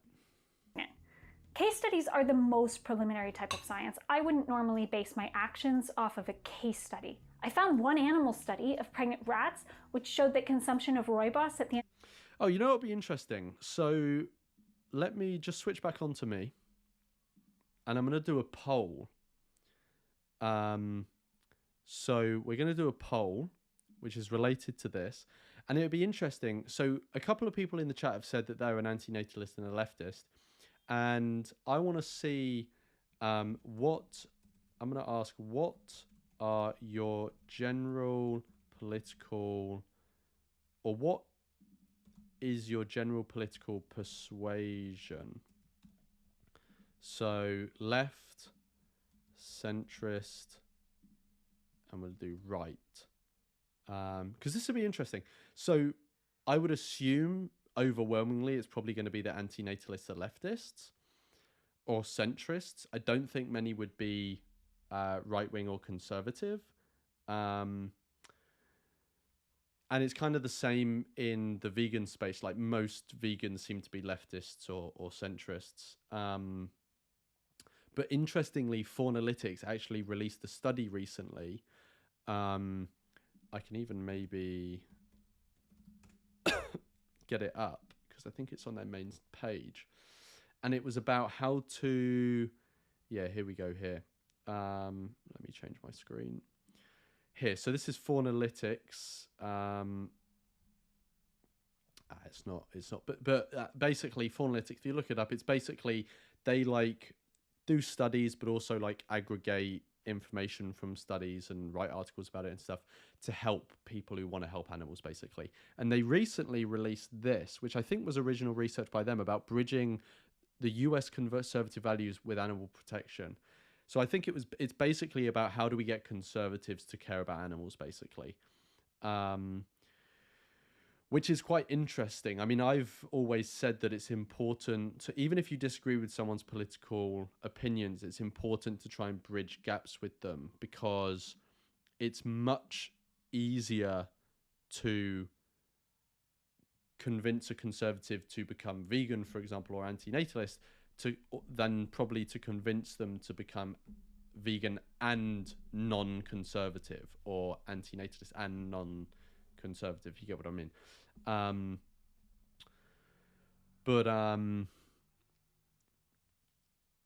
Yeah, anyway, I lost my train of thought. I don't know where I was going with that, but let's look at the poll. So we've got 51 people watching and only 14 people have voted. So your results aren't going to have your name on them, so please vote. Don't be scared of sharing your political persuasion. No one is coming after you. We've got 15 now. So at the moment, I don't know if you guys can see these as it's going, or if it's only... I'm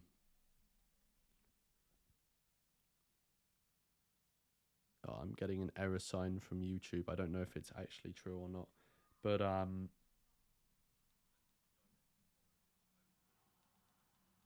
yeah, it seems my stream seems to be lagging a bit. Hopefully that will calm down. But we've only got 15 votes so far. I'll leave it for a bit longer for people to vote on. Someone's asking where the poll is. Maybe it's disappeared then. I'll publish it. So end poll. So there we go. So there were 16 votes, which obviously isn't a representative sample, but we got centrist came with the most at 43%, left was 37%, right was 18%. That's actually more than I thought, which is interesting. But yeah, thank you everyone for sharing that. And you know what I've seen as well is the fundraiser thing has been there the whole time. It looks like. Oh no, it hasn't. Sorry. I'm looking at something else. Cool. Okay, let's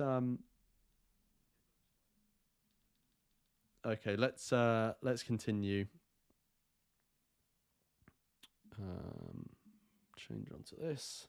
Yeah, sorry if there's a bit of lag. Hopefully the audio is still fine, and the audio is the main thing. But yeah, let's continue. Of pregnancy may have helped repair maternal mineral bone density as it rebuilds after birth, which is interesting, but sort of neither here nor there. And that's all I found. There wasn't anything else. I may have missed things. I didn't do a systematic review. But the thing that I find disturbing is that if I leave Google Scholar and go over to regular Google and put in Rooibos tea pregnancy, I'm not staring at an empty page. The top results is Parents Magazine, which says Rooibos tea is a top pick for pregnant people. It's full of antioxidants and is naturally free from caffeine. Healthwire.pk says Rooibos is a herbal tea that is completely safe for consumption during pregnancy and offers many benefits. Healthline says Rooibos tea is considered a pregnancy-safe herbal tea and a caffeine-free alternative to coffee, green tea, and black tea. And I normally don't look at websites like healthwire.pk, but I imagine that a lot of people do. I imagine that even more people would trust Parents Magazine, especially if it says with such authority that rooibos tea is good for pregnant people, a question which, as far as I can tell, has not been studied at all. In being pregnant and trying to find information on how to stay healthy, I have run into variations of this problem. The question I'm trying to answer hasn't been studied, but supposedly reputable sources make claims as if it has, like with red raspberry leaf or rooibos tea, or it has been studied. But the scientific literature differs wildly from the lay literature.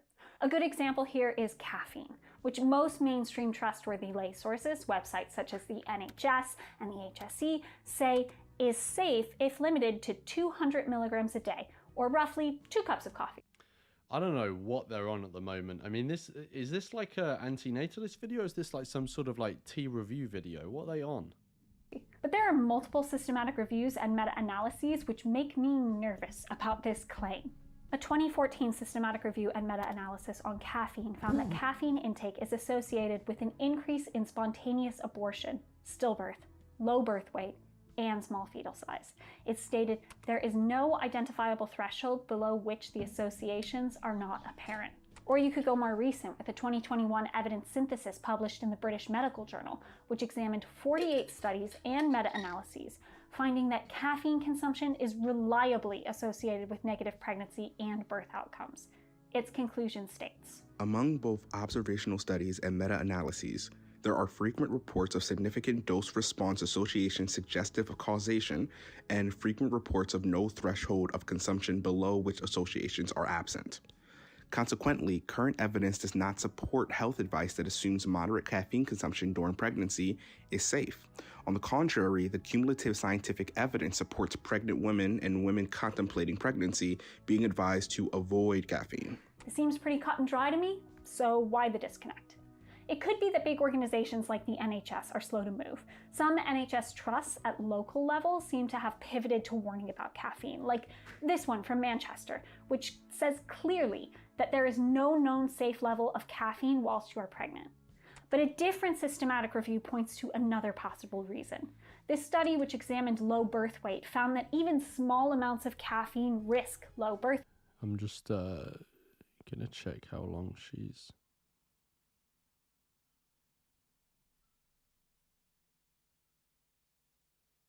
This whole section looks like it's just about pregnancy. So it looks like she's doing the pregnancy stuff and the guy is doing the antinatalism stuff. Yeah, see, here we get back into antinatalism. I mean, fucking hell. I feel like for completeness, we should just like fucking brute force do it all. But at the same time, it's like, I did not come here to hear about fucking Earl Grey. Do you get what I mean?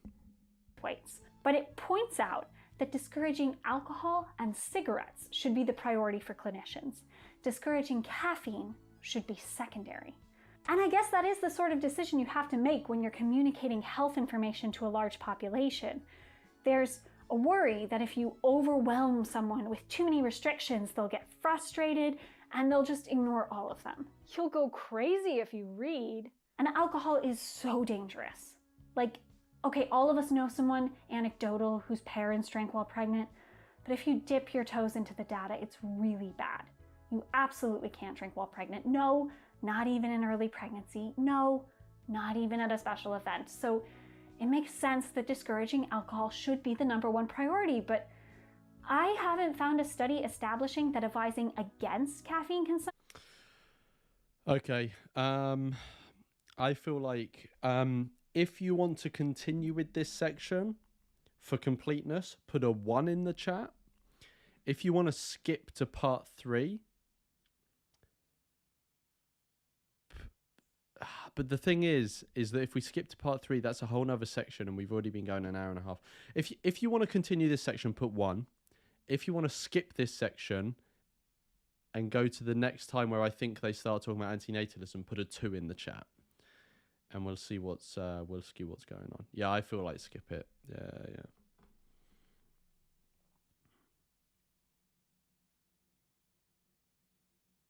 Okay, I feel like there's too much latency that people... Yeah, everyone's saying skip it. Fuck it. Let's just see what this part is. The problem of being too tired, depressed, or hurt in order to breastfeed? Or will I be pressured, overtly or covertly, to just deal with it? Just bear the pain and discomfort and the dehumanization. Here we go.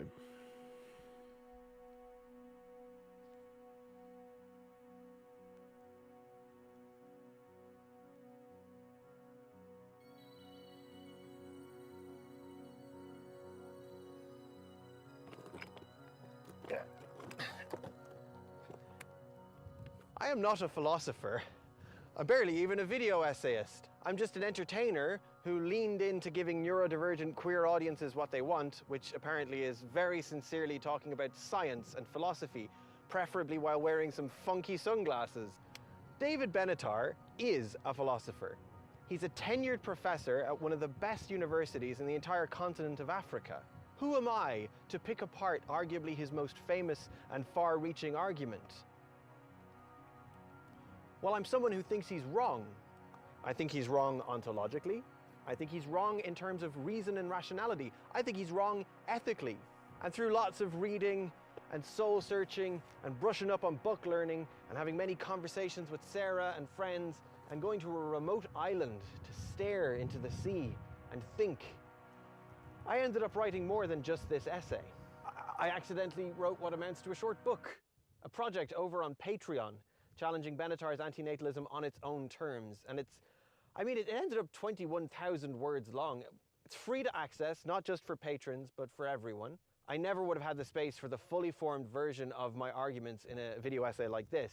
Now that should give me some freedom to carry on not being a philosopher and just saying things and gesticulating wildly here in the Burren. But as much as this is not a dunking on David Benatar video, I still have to account for my position on hard antinatalism.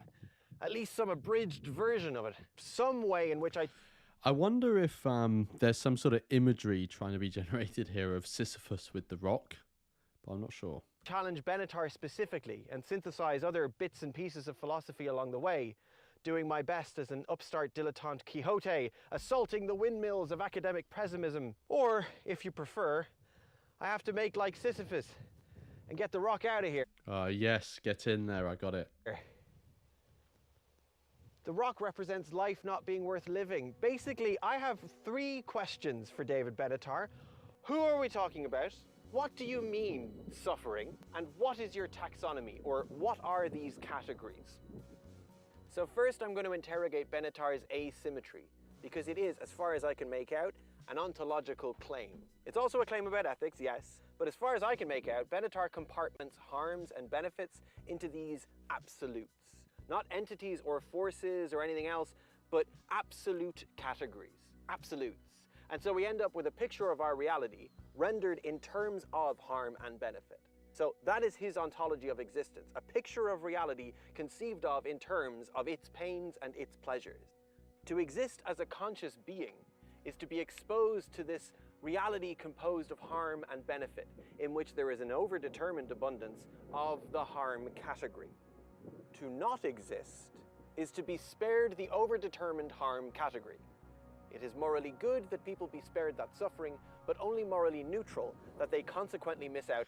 I'm going to put it on 1.25, just because given that we spent so long in this section, which was a dead end, and I want to finish this section, so we don't finish the stream mid some random section. So it's just to get through it. On everything else. Okay, so first question, just a quick question. Who benefits from not existing specifically?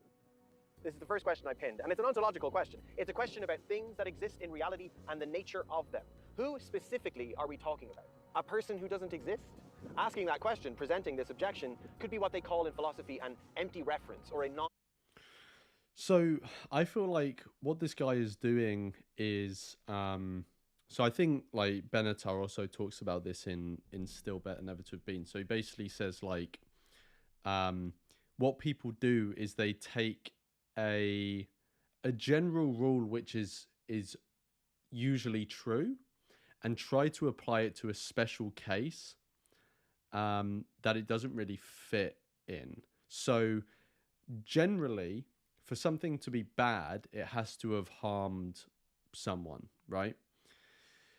Or for something to be good, it has to have benefited someone, right?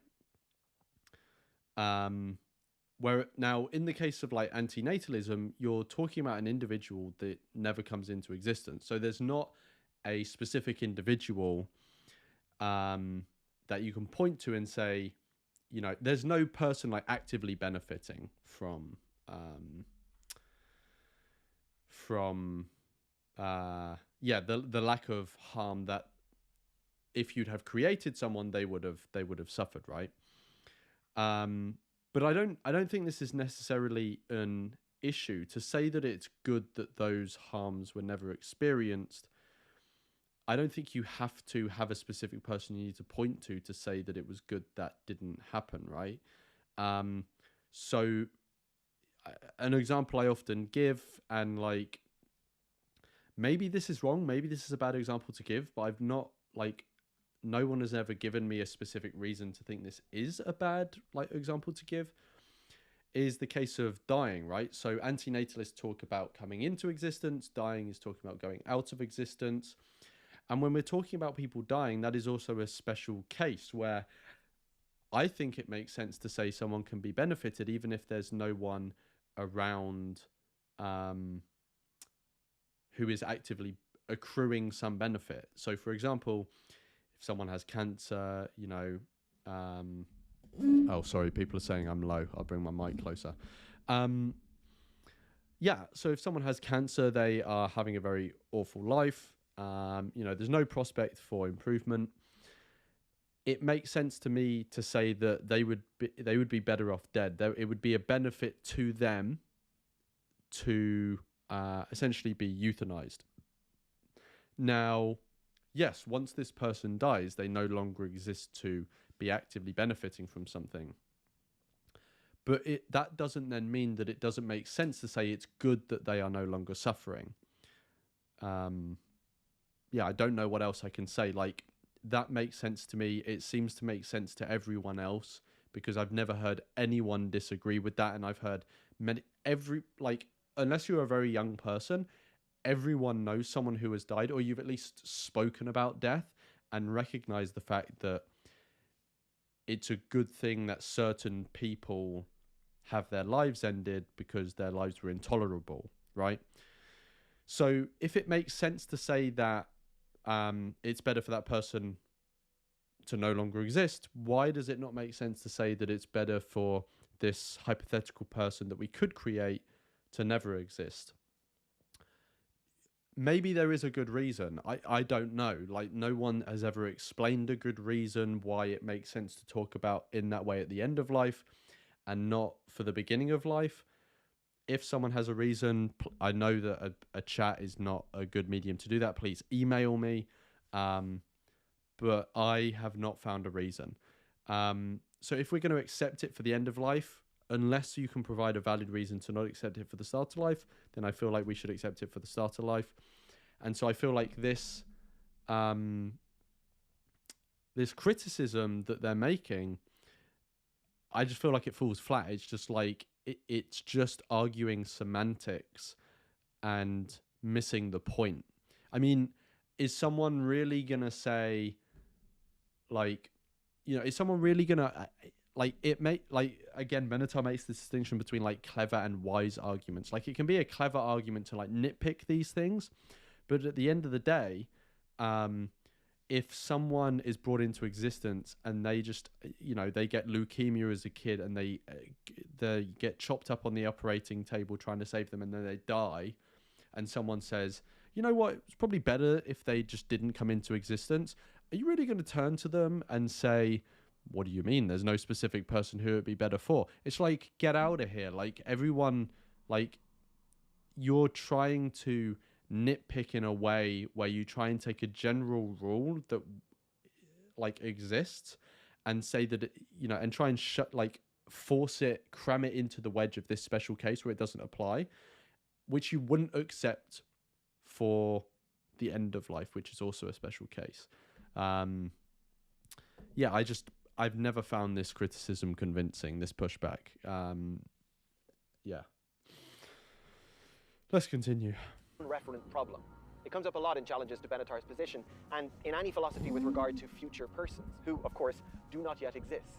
Benatar has an answer to this problem. He says he's making reference to existent people who do experience pain, and would not experience that pain if they didn't exist. A generous way to look at this is that all the people who already exist provide the a posteriori evidence for the guaranteed pain of future persons.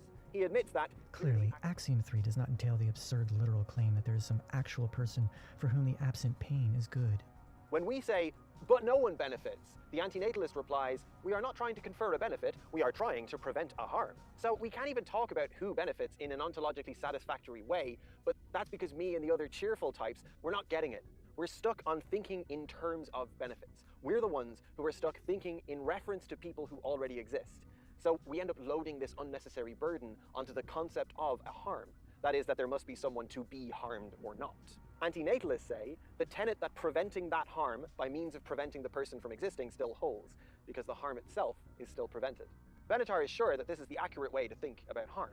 Drawing on the work of Joel Feinberg, he makes the argument that this comparison with an actual state of non-existence is in fact unnecessary. Joel Feinberg offers a different response to the argument that coming into existence can never be a harm. Instead of denying that to harm is to make somebody worse off, he disputes the assumption that to be worse off in a particular condition, it must be the case that one would have existed in an alternative condition with which it is compared. What we mean when we say that somebody would have been better off not having come into existence is that non-existence would have been preferable. He throws out this idea that there has to be a comparison for something to be better. And as far as I can get my head around, this rests on whether or not it is profoundly harmful. Let's say truly overdetermined in its abundance of suffering, or hits a peak of suffering of such magnitude that there can be no justification for that suffering for anyone that exists. So in terms of who are we talking about, well, it depends. If we're talking about harms, we're not talking about any person. If we're talking about benefits, we are, because the categorical difference, as Benatar himself says. It is not the case that people are valuable because they add extra happiness. Instead, extra happiness is valuable because it is good for people, because it makes people's lives go better. To think otherwise is to think that people are mere means to the production of happiness, or, to use another famous image, it is to treat persons as mere vessels of happiness. But unlike a mere vessel, which is indifferent to how much of a valued substance it contains, a person cares about how much happiness he has. You can see by this that when the argument is made that good things exist, Benatar is straight in there with only if there's someone to benefit from them. In his debate with Jordan Peterson, which, did I mention I had to listen to that? Professor Pete's Steakadoo makes an appeal to love. He points out that in loving, we actively demonstrate that we find it better to be, and we find it better that someone else is, in spite of all faults and suffering. But Benatar replies that this is a confusion between cessation of existence, of an existing person, and never existing. We only love those who exist, and the kindest act to any potential person who might exist is to not bring them into existence. Are we seeing the circularity of the argument yet? He says quite directly, but I think it's indecent to suggest you would bring into existence a being that would then have to face these challenges when there's absolutely no reason, from that being's point of view, why you should bring it into existence in the first place. But when the argument is made that bad things also don't exist unless there is someone to be harmed by them, Benatar is like, no, because my asymmetry, quote, can say something about a counterfactual case in which a person who does actually exist never did exist. And you see this same categorical objection from supporters of Benatar. In as many words, we're not talking about a person who doesn't exist benefiting, we're talking about them not being harmed. As if the slider bar for harm/benefit in this ontology needs to occasionally become two slider bars, one labeled harm and the other labeled benefit. We could be generous here and say that language itself is failing us in some fundamental ways because we're talking about non-existence. How could we ever do that? It could be the case that the antinatalists are sort of accidentally invoking the non-existing person, not because they mean to or they have to, but if they were to use 6 sub-clauses and a bunch of passive objective statements, they could argue about the guaranteed liberation from suffering to which they are actually referring without a magical non-existent person benefiting. It's the absolute prevention of harm, and the antinatalists hold that this categorical difference between good things as things that only happen to people and bad things as things which are preventable by way of people not existing, that categorical difference exists before the asymmetry, and the asymmetry follows from it. But, well, if it wasn't already obvious, I'm a little dubious about that, because there seems to be a bit of antinatalism chasing its own antinatal tail here in terms of what they define harm as. And I mean, what they define harm as is less to do with the subjective nature of our experience of suffering, and that would be cultural and all messy. It also doesn't seem to be some ontologically consistent definition, like when entropy makes what once was solid fall apart. I mean, Benatar says it himself. He uses pain and pleasure as placeholders for the good things and bad things in life, and then cashes them out according to his asymmetry, any old way he likes. And it seems to be that he's ultimately defining the good things as the things that happen to an exister subjectively and in an illusory way, and the bad things are, well, that's the things that would be preventable by way of non-existence. So the particular things that make the list of harms. Hunger, thirst, bowel distension, tiredness, stress, thermal discomfort. So far, I'm kind of not. I mean, I know he's probably, or they're getting like into this whole thing of like disputing what counts as a harm now. Up until now, I've not really been following what the critique is. Maybe that's on my part. Maybe they're just not explaining it well. I don't know. But I feel like they've just said like a whole load of stuff and not... I don't feel like they've made their issue clear, basically. Maybe I'm an idiot and I'm just not following along. I don't know. But I feel like if their whole YouTube channel is based around doing video essays, like the onus is kind of on you to explain it well, and obviously in my videos the onus is on me to explain stuff well, less so in a live stream like this. Like in a live stream you're on the hoof, so I don't think anyone's expecting you to be as articulate, but like if you're in a video that you script and edit, I feel like the onus is on you. But at the same time, maybe I'm just being dim-witted, but I'm really not understanding getting what the criticism is supposed to be. But they're going into a slightly separate thing now, so let's see what this is. Headache, allergies, headaches, frustration, irritation, colds, menstrual pains, hot flushes, nausea, hypoglycemia, seizures, guilt, shame, boredom, sadness, depression, loneliness, body image dissatisfaction Are cherry-picked in support of the categorical difference. Because remember, a list, especially a non-comprehensive list, is not a definition. Benatar does not define bad things, he lists them. And he definitely doesn't define good things, he kind of lists them. But when you ask who benefits from not existing, the antinatalist replies, we're not talking about benefits. To which I'm like, but the book, he named the book Better Never to Have Been. We're not talking about benefits, we're talking about the prevention of harm. And harm... But like better doesn't necessarily mean that you have to have bestowed a benefit. Like, it can be better to be neutral or nothingness than worse, right? It doesn't mean you need to go into the positive. I don't understand, like, are they thinking that, like, better means that you have to have some, like, active good thing happening for you? Because, like, that's not true. Just, like, removing a negative, that would make something better, but it's not necessarily bringing about a positive. Again, I'm not really understanding the critique. I've already explained how I view the whole better thing, like better never to have been, better to off dead type thing. It's like you can use the term better completely coherently when talking about someone who has died. Why not use it about someone who's never come into existence? I don't feel like they've addressed that, but yeah. Is categorically different to benefit. Okay, guys, why? Because of the asymmetry. But why is there an asymmetry? Because of the categorical difference, silly. Like, I actually don't... Maybe he's put some quite up on screen and I've kind of like... I'm not remembering it, but like... Antinatalists don't even talk about non-existence being a benefit. The whole point is that coming into existence is a harm, and it's better not to exist because of the negative associated with coming into existence, not like the positive actively accrued by someone in non-existence, right? This is what I'm saying, like the positive is actually not really the important thing. It's the negative that is associated with experience, which is the key like driver of the argument. Hence why antinatalists want to focus on that. Like, again, maybe I'm just like completely forgetting all of the key things about the whole topic that my channel is about, but like I don't think antinatalists really talk about benefits of non-existence. It's the disadvantage of existing, or the harms of existing. And we use the term better because that makes sense when you're comparing something that's shit compared to non-existence to nothingness.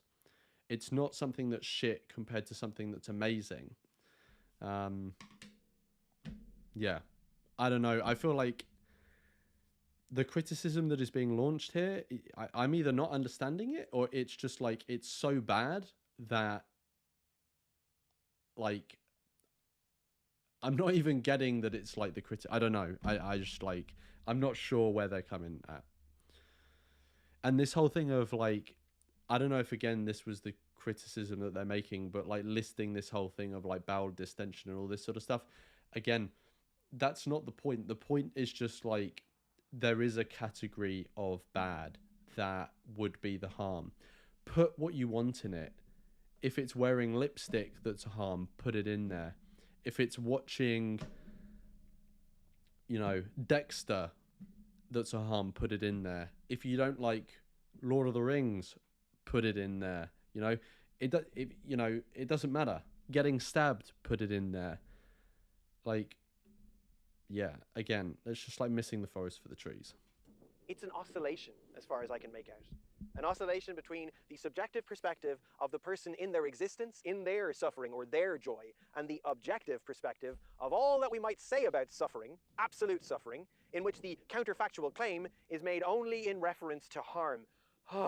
I am tired. That's not an objective asymmetry. That is zooming in and out of two different existential frameworks, in the same way that it's a different existential framework to say a person can regret their existence because they exist to have regrets, and the passage of time is such that they can look back on bad things that happened. But that, here's a totally other framework. Non-existent people exist outside of the constraints of time and perspective. So let me make this objective statement. Non-existent people can never have regrets. Boom! I'm a fucking genius. Can't regret anything if you never even sperm-egged. The philosopher, because I'm not a philosopher, the philosopher Christian Pillar challenges... Again, I still don't even understand the point that's trying to be made. Again, maybe I'm being an idiot. On how comparable these two states of existence and non-existence could possibly be. Because really, that's what we're talking about. Benatar tries to sidestep, in fact, shift the debate around the need for comparison, but his graph... I feel like, I mean, I'll play it in a minute so that they actually fully flesh out what the criticism is. But this whole idea of like, oh, you can't, you know, really compare a person who never exists to someone who exists. Like, this just, it becomes absurd when you put it to the extremes, right? So say, take animals out of factory farms, right, and put humans in there. It's very obviously a harm to breed those humans, whether you're vegan or not. That's why I'm removing the animals and we're focusing on humans. It's very clearly a harm to bring those children into existence that are going to live to 6 months and then be brutalized and eaten by someone, right? And for someone to come up to you and say, well, you know, what do you mean by that? You can't really compare the, you know, and someone says it would be better if they never came into existence. Oh, well, you know, you can't really compare like X who never exists to this child who now exists, you know, like, because they exist and there's been a passage of time, you know, and they exist to regret their existence. Blah, blah, blah. And it's just like, this is all just like someone trying to score like cheap points and catch someone out. But it's just like, in reality, these just don't seem to land. I just don't get these criticisms. I mean, again, maybe I'm being obtuse and I'm not intellectual and intelligent enough to understand the criticism they're making, but it just doesn't land for me. Cool. Anyway, let's continue. Is one of comparisons, which is variously presented as complete. So even though the act of comparison with non-existence is a problem which Benatar recognizes, he still presents these two states, the state of the exister and the non-exister, as entirely comparable. But we all know that the subjective perspective is only something that happens for existers. And any objective claims about the non-existers must therefore be by their... I'm not sure how he's using the terms subjective and objective here. I don't get... Yeah, very nature, counterfactual inferences. So, Pillar says that the two states are only partly comparable. He points out that when the alternatives themselves affect how standards apply to them, questions of comparisons become ambiguous. And that's totally fair. I mean, come on, I'm here deciding whether or not to have a baby. And the effect of that action on multiple people is multiply ambiguous. I won't be able to say what I'm better to do now because I don't know. And I won't be able to say what I should have done because I'll only be in the state of events that exist. Soren Kierkegaard said, marry and you will regret it. Don't marry, you will also regret it. Marry or don't marry, you will regret it either way. Because as Pillar argues, with comparison itself, there's always a here and a there. In Kierkegaard's example, that's married compared to unmarried, from the perspective of the married person or the unmarried person. Two worlds, two subjectivities. From my example, there's having a third child and imagining... So is the criticism being made that to compare two circumstances or to compare two things, there has to be a subjective experience in both of them? Because that seems like what's being said, and that seems like complete bullshit to me. Like, if someone was to give me two examples of, here's a kid, and, like, if they're born, they're going to be like a slave, you know, like back when slavery was much more common. You know, and you can either choose to create them or not create them. And in one circumstance, the kid will have a subjective experience, and in the other circumstance, there's no subjective experience for you to for it to be compared to. Like, I don't understand why the fact that one circumstance doesn't have a kid for there to be a subjective experience, that you can't compare the two circumstances. Like, you can see the very real harms experienced by the child by bringing them into existence in one instance, and see that in the other instance, the whole point of the fact that there isn't a subjective experience is the thing that you're saying is better than the one where there's those harms. Like that seems like it's the whole point. Yeah, I'm sorry if I'm being like an idiot. There are people watching this that are getting frustrated and they're saying, no, you're either not understanding the criticism or you are, but you're making shit responses. But I just don't see how these are actual criticisms. I just don't get it. Anyway. The world in which I don't. And then there's not having a third child and imagining the world in which I do. There's here and there's there. This here and there model allows for full comparability, where Benatar's model, which only has a here, only allows for part comparability, and in that part comparability, Benatar oscillates between subject in relation to their benefit. But why? I don't understand why we should accept this guy's framing, that there have to be two subjective minds for you to compare states or circumstances. Like, they're saying, oh, there's a here and there's a there. Okay, well, I could equally just say there's this set of circumstances where X exists, and there's that set of circumstances where X doesn't exist, and compare those. Like, we don't have to use the words here and there and like tacitly accept in using those words that there's two subjective experiences. Like, it's kind of like begging the question, you know, you're assuming in the way you're defining the whole thing that there has to be two subjective experiences, but I just don't accept that. I don't know where he's getting that from. And object in relation to their spared harm. Now, I could understand some of that sounding a little bit nitty-gritty. I think it intentionally gets bogged down in some unprovable ontological assertions that can be argued very persuasively, but that emerge from vibes on both sides. Supposing I'm to say that this thing is positive. Well, supposing I'm to say that this thing is negative. It's just been sheep blibbering away in the background the entire time. We're basically doing the same thing. It's just existence, isn't it? It's just pushing the rock up the hill. It's just going like, nah, for no reason. For the record, I personally am not making an argument that existence is better. For now, for right this minute, I'm starting from the same argument that Pillar makes, that full comparison would regard both states of non-existence, negative in having joy withheld and positive in having pain spared, as equal, neutral, non-states. I'm trying to additionally demonstrate that the asymmetry that Benatar arrives at derives from this oscillation that he makes arbitrarily between the harms he adjudicates from the view of the universe and the benefits he adjudicates as only existing subjectively, usually, often, in some mistaken way. True comparison would require an extra column on the graph.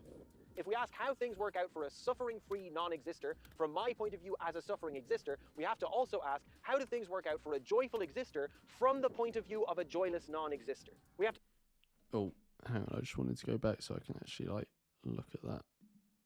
Adjudicates from the view of the universe, and the benefits he adjudicates as only existing subjectively, usually, often, in some mistaken way. True comparison would require an extra column on the graph.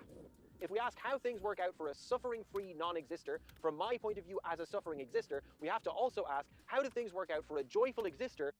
Okay, so known pain, bad. Okay, so that's how it exists. And then you've got imagined absence of pain, enviable. Imagined absence of pleasure, pitiable. And then they're imagining here, imagined pain, pitiable. I'm not understanding this this graph. I'm just gonna listen to him talk because, like, yeah, I don't understand what he's getting at. Again, maybe I'm just being an idiot. From the point of view of a joyless non-exister, we have to compare existence from here with non-existence from here, and then we have to compare non-existence from there with existence from there. Something which even Benatar himself lets slip from time to time. Absolutely no reason, from that being's point of view, why you should bring it into existence in the first place. Another way to tidy up some of this messiness. Again, so, okay, I think I'm grasping what's being said here. So when, in that quote, Benatar's not saying that that non-existent being has an actual perspective they're experiencing. What they're saying is there's no active interest in them coming into existence. There's no... If we imagine them as a being who could come into existence, there's nothing that we can point to and say this would be a reason to bring them into existence from their point of view. If that makes sense. I don't know how else to say it. Yeah, I feel like I've failed to explain that, but I don't know how I can explain it in another way. Maybe I could say it in the way of, like,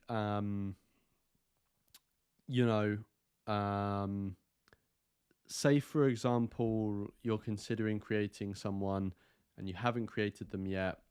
You could say, well, from that being's point of view, even though they don't actually have a point of view, a tangible point of view you can point at, but you can say, in the sort of hypothetical point of view concerning that potential being, if I, for example, like she said before, drink while I'm pregnant, that would be bad for them,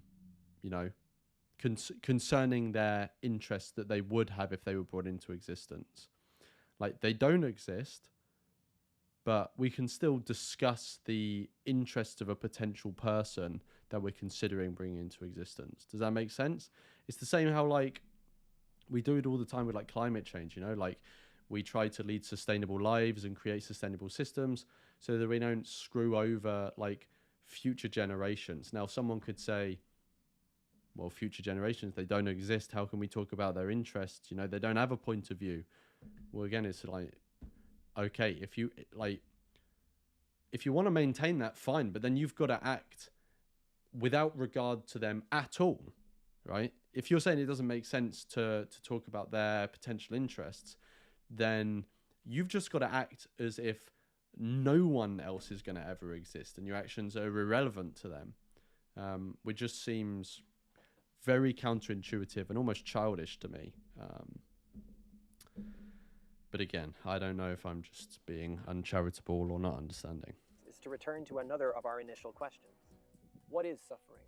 I thought about this, What does Benatar think suffering is? What do I think it is? It's not an entity. It's not a fundamental force. What is it? Well, suffering and joy are effects, right? They are effects which must therefore be preceded by causes. It was with this simplification of the whole problem that I could begin to clean up the whole mess of this supposed asymmetry. Here's Benatar's diagram again. Presence of pain, bad. Absence of pain, good. Presence of pleasure, good. Absence of pleasure, whatever. What if we try to introduce to this diagram the fucking concept of time? Time? The thing that no ontology would be complete without at least acknowledging? This thing that means that cause always precedes effect, and the thing that means that harms and benefits alike cannot be conferred backwards through causality. Basically, better never to have been can never be applied to any discrete being, a being that exists in the real world. Because once they are, they can no longer retain non-existence, that is, having never been. They can only attain the termination of their existence. It's important to point out, Benatar isn't making an argument for the ethical... What are they talking about? Of course, what? So basically they're saying you can't say about anyone that would have been better if they never came into existence. So like a pig on a factory farm. Like, you can't say it would be better they never came into existence. All you can just say is it's better if they, let's say you can't take them out of the situation, all you can do is end their life. You would say, it'd be better if they were peacefully euthanized. Why? I don't understand why we should accept the framing that they're putting forward. I don't understand that. Why can we not say that? Just because they now exist and non-existence is not something, or never existing is not something open to them anymore, by definition. I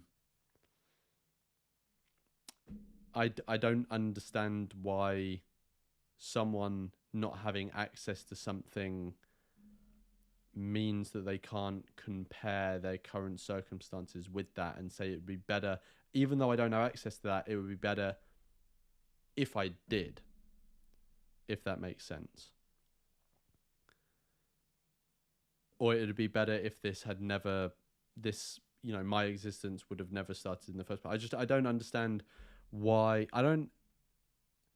Again, maybe it's me being stupid, but I don't understand the grounding on which they're saying you can't say that. I don't get it.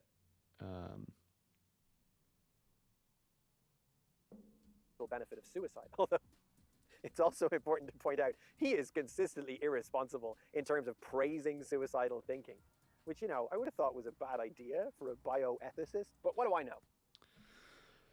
That's super dishonest.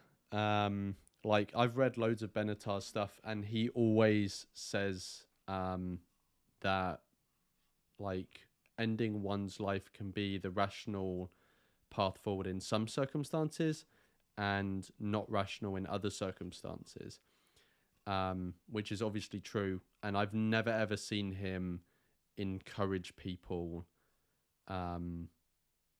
towards ending their lives. In fact, I've seen him specifically say he's not encouraging that.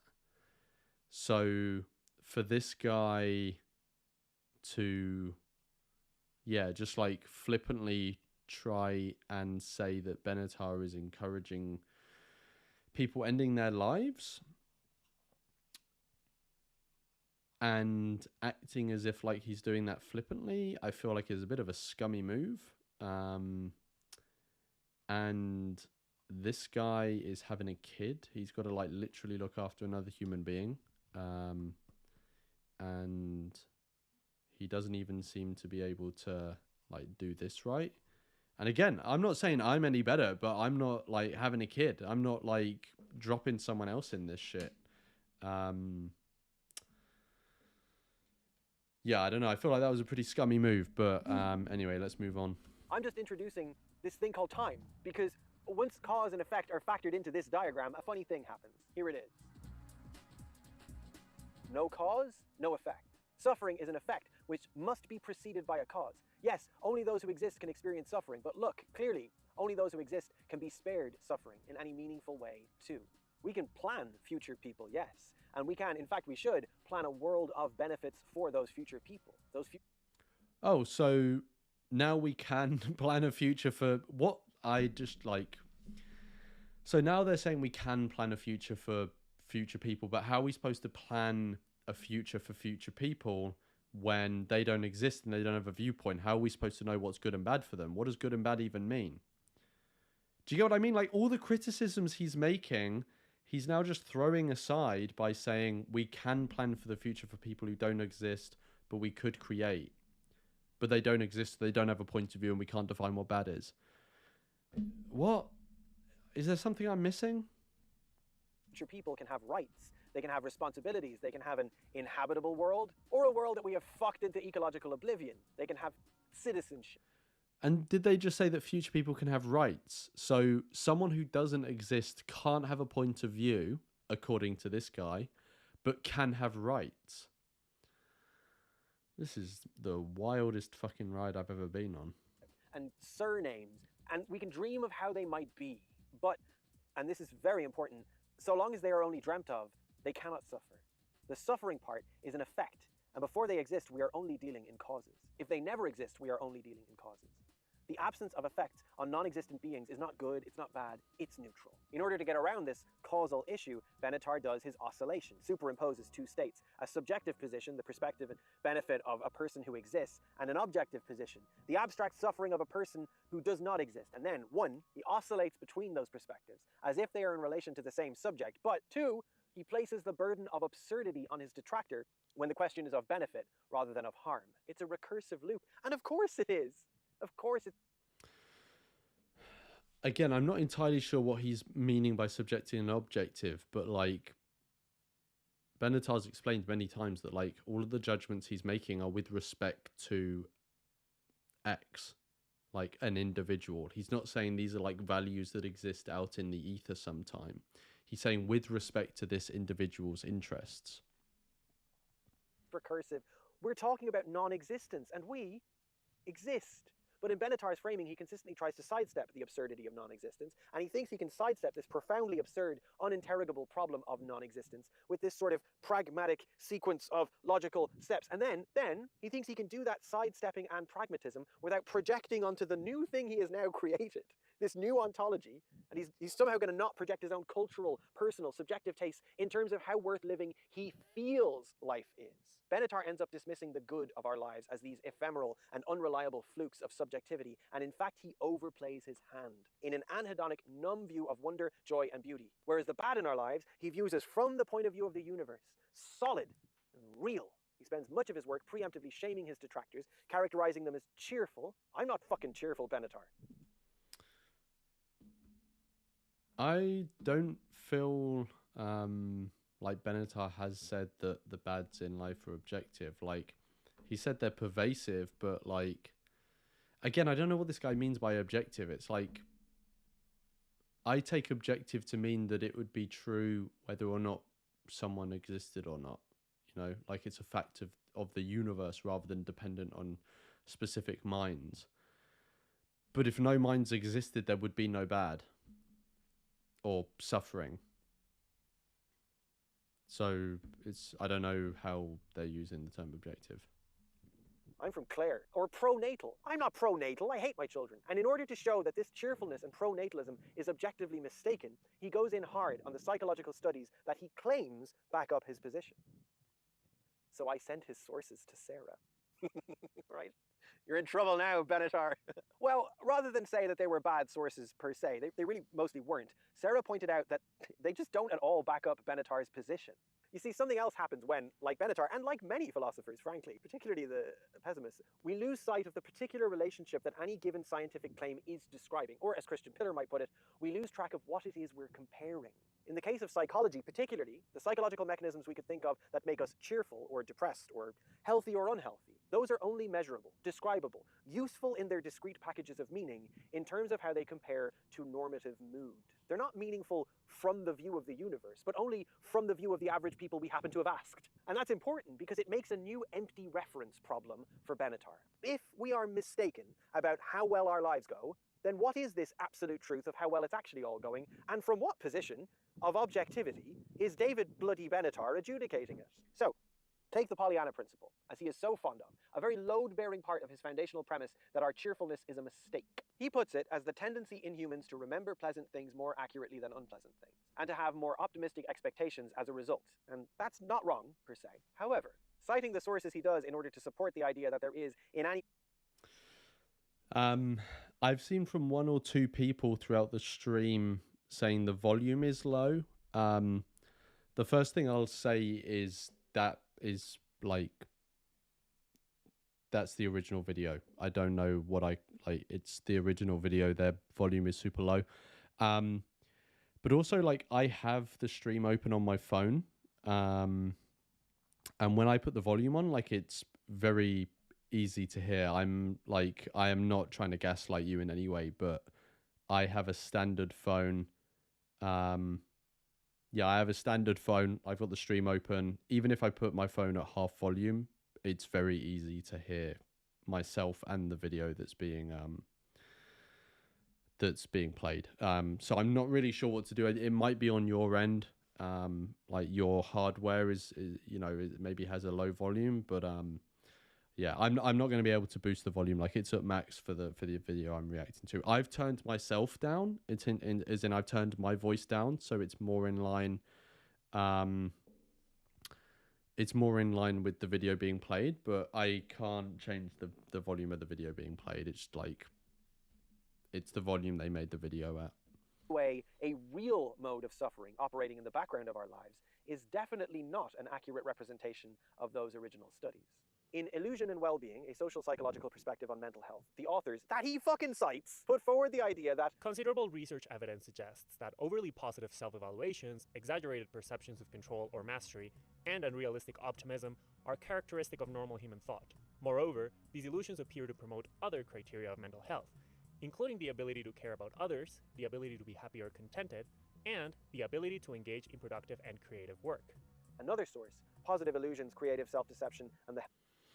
I might have missed something, but I don't understand the point that's being made here. So what that quote seems to suggest is that, yes, there's positive bias, but it's actually good. It's useful. Like, it bestows good things on society. But this isn't the point Benatar's making. The point is that the point Benatar's making is that people overestimate the goods in life. That's the only, which is what the people in the study said. Like, he's not making further things by saying people overestimate the goods in life and therefore this is detrimental to society. That's not what he's saying. I mean, he probably does go on later to say that this can lead to harm in that people may be so positive they don't realize the harm they're perpetuating, in terms of, like, if someone's so optimistic and positive that they reproduce and perpetuate harm that way. He may say that, but I feel like the criticism being levied here is actually against something that Benatar hasn't said, but I might have misunderstood. Healthy mind is essentially premised on the idea that creative self-deception is what... And also, yeah, Rule in the chat is saying everything this guy said so far could have been said in like 2 minutes if he was talking normally. I agree. I feel like there's a lot of like wishy-washiness going on, and this could have been said in like a much shorter video. But yeah, the ways in which we can have a healthy... We've got another... We bring children in this world and we raise them to be warriors against evil. We've had another donation from Martin. Thank you very much, Martin, with the Danish crowns. And David says, we are forced to live in a multiverse, so a replica of my consciousness would mean I would be born there if I wasn't there. If I wasn't here, though, I can't get around that. Yeah, I mean, to be honest, I don't know what my opinion is on the whole multiverse thing. Like, I've never really had like an in-depth conversation with people about it. I don't know if it's like a plausible account of how the universe is. Maybe it is. I've no idea. But yeah, if it is a plausible account and that actually is the way that the universe is, then it maybe in some ways it makes sense to say it's a replica of you, but at the same time, if they're in a different universe, like, is it really you? Like, yes, they resemble you in almost every way, but it seems like that would be a separate consciousness. But then, I don't know, I don't fully understand the concept, so yeah. But, you know, maybe if there's a multiverse, there's another universe where we're not all fucked. So that would be good. I wish we were in that world. Thank you so much for the support, Martin. Let's continue. At least some of the authors cited have a body of work that challenges the idea that accurate self-assessment is either, 1, an indicator of good mental health, or 2, the path to good mental health. In short, though we may be deceived, that self-deception is good for us, good for others, and good for the world, and it's normal and healthy. You should feel relieved by this, not hard. Yeah, again, I feel like that's a misunderstanding of what Benatar's saying. Benatar is not saying that the self-deception is harming us or that it's necessarily a bad thing in all ways. It can be a good thing and a bad thing. In fact, there's an interview that I like, because I'm writing a video script that's relevant to this now, and I got a quote from, I mean, I can actually literally, let me just change screens. I can actually literally just get the quote up now.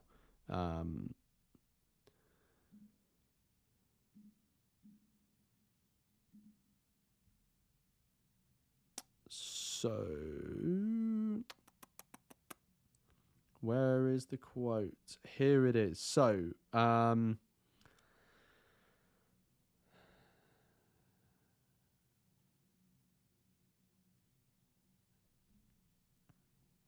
okay, so here it is. Yeah. So, okay, so this is a quote from his interview on the Unsiloed podcast.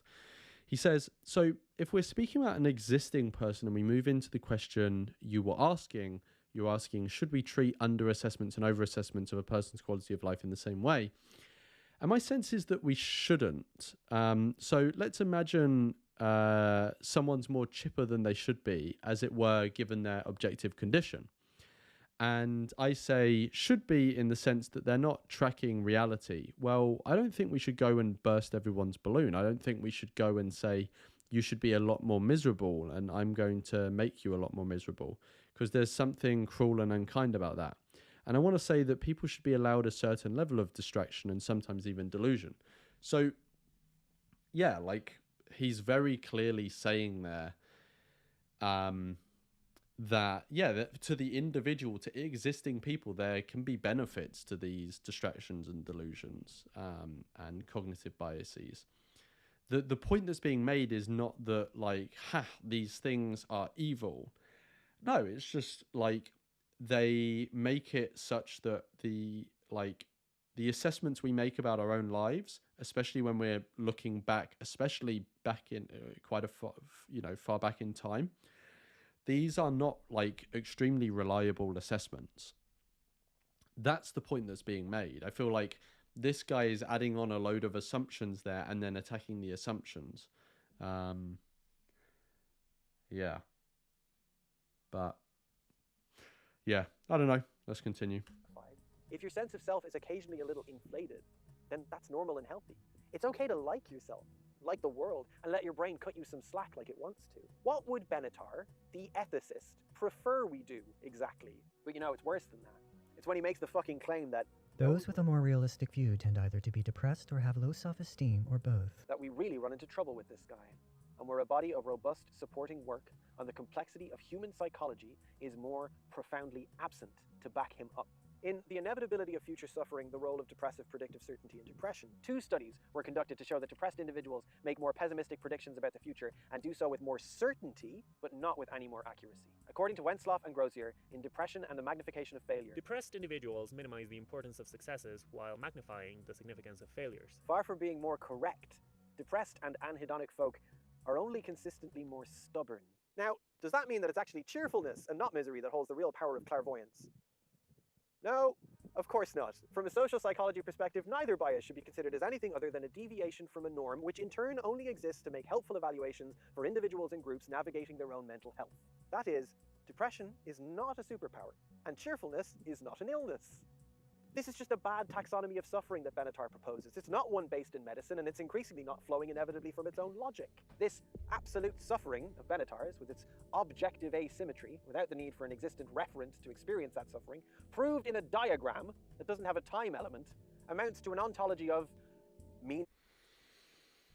I don't understand what the obsession that this guy has with time is really about. But yeah, let's continue. Meaningless absolutes. Or at least we could say, this worldview is very resistant to the idea of norms, points of stasis that have been identified and are otherwise arbitrary. And this worldview is resistant in a similar way to social constructs in general, to constructed value systems and culture. And of course, that makes sense. When all benefits are illusory, then all of those calls to prayer and first bike rides and hugs and kisses and poetry and transcendent modes of meaning that might be a more accurate view of human existence than a black and white dichotomy between suffering and pleasure, well, they all have to get thrown in the bin.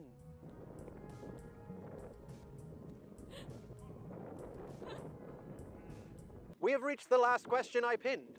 By what means are you creating your taxonomy? Yes. Chapter 3 of Better Never to Have Been lays out a lengthy and overwhelming list of various modes of suffering. Natural disasters, disease, plague, war, rape, assault, maiming, murder, maltreatment of children, enslavement, unjust incarceration, shunning, humiliation, oppression. A dizzying array is catalogued, from unflinchingly extreme to comically mundane. I think it's supposed to be overwhelming. I mean, it's certainly long. I could reply with a big list of positive things. Welsh people, you know, etc. But I'd be playing right into his hands then, wouldn't I? This shouldn't be about nice versus not nice, because this is not a way that we can measure the worthiness of existence. Hummus! To be fair, Benatar doesn't just say that we should list good and bad things. Like, I'm sure you can come up with a list of good things that, you know, has the same number of things in it as the bad things, but it's about, like, the intensity. He says, like, you know, it's the number, it's the intensity. Like, the worst bad things that we can think of are worse than the best good things. We bring children in this world and we raise them to be warriors against evil. We have another super chat from Martin. Thank you so much for the support, Martin. Absolute legend. Martin says, back in there with the Danish crowns, he says, "You're right. I really hope so. I have grappled with this thought today, and I wish that I will never exist again after this. Then my brain keeps going. What if an afterlife? Though I know there's no proof." Yeah, I mean, look, at the end of the day, none of us here have died, so none of us know what happens afterwards. You know, maybe there is reincarnation. Who knows? But I can understand it's easier said than done. But if there's no, like, I just don't see any particular reason why we think there would be. You know, there's very good reason to think that the consciousness we experience is intimately associated with, if not completely dependent on the brain. And when you die, the brain degrades and the atoms get scattered across the earth and the universe over time. And I haven't seen any reason to think that consciousness is maintained after that, or that it somehow the same consciousness reappears. So yeah, I don't know if that is enough to console you, but yeah, I know it's easier said than done, but honestly, I wouldn't worry about that sort of stuff. Like, what you know is that the existence you're in now exists. You know that, well, I guess you don't know as a fact, but you can be pretty sure that other people exist. And so I would just focus your time on, like, enjoying yourself how you can now while you exist. Try and make the world a better place for others, and that's the best you can do, I think. But thank you so much for the support again. And yes, so yes, what I was getting to. So yeah, there's the amount, there's the intensity, there's the distribution, of like how the goods and bads are distributed throughout life. There are all these things that need to be taken into consideration, not just literally a list next to each other. And Benatar talks about this in the book, so I don't know why this guy is making out like Benatar doesn't do that, but maybe he's going to say in a minute. Welsh people and hummus, they're pretty good. Besides, what about the fact that harm and benefit are nested? There are lots of horrible, unjustifiable things, lots of horrific effects as a result of causes. But in the blood and the teeth and mud and realness of experiencing those terrible things, there is so often, in an overdetermined sense, in fact, the joy, the resilience, the little bits of narrative, of hope, the little child on a swing in the rubble of Gaza. Okay, well, I mean, given he's used that example, obviously, like, the child on the swing in the rubble in Gaza does not outweigh the suffering that has gone on to produce all that rubble. So I think that was just a stupid thing to say, in my opinion. Yes, the whole yin and yang thing, like, there's good things in bad and there's bad things in good, of course, but I don't understand this whole concept of nesting. Like, he's trying to say that you can't parse these things apart. Like, sure, experiences can have a mixture of good and bads in them. Sometimes they can be very hard to tease apart, but we can understand in an intellectual way that there are good and bad aspects of things. Sometimes those are very discrete, sometimes they're mixed together. But that doesn't mean we can't make pronouncements about the goods and bad aspects of life. And that is what is being spoken about when we talk about antinatalism. And then they go on to talk about you know, like resilience and hope and this sort of stuff. Again, wouldn't need any of this stuff if you hadn't been brought into existence. Like, someone who never exists has no need for any of this stuff. It's not a value. Yeah, you can go to the gym and voluntarily take on pain for the benefits, but, you know, it would make no sense to bring someone into existence for the benefits of going to the gym, because they didn't exist to need them in the first place. Yeah. Scandalous joke that the dying father tells his children. The cold lake, all that is good is never so good that it doesn't contain some bad, and all that is bad can always contain some good.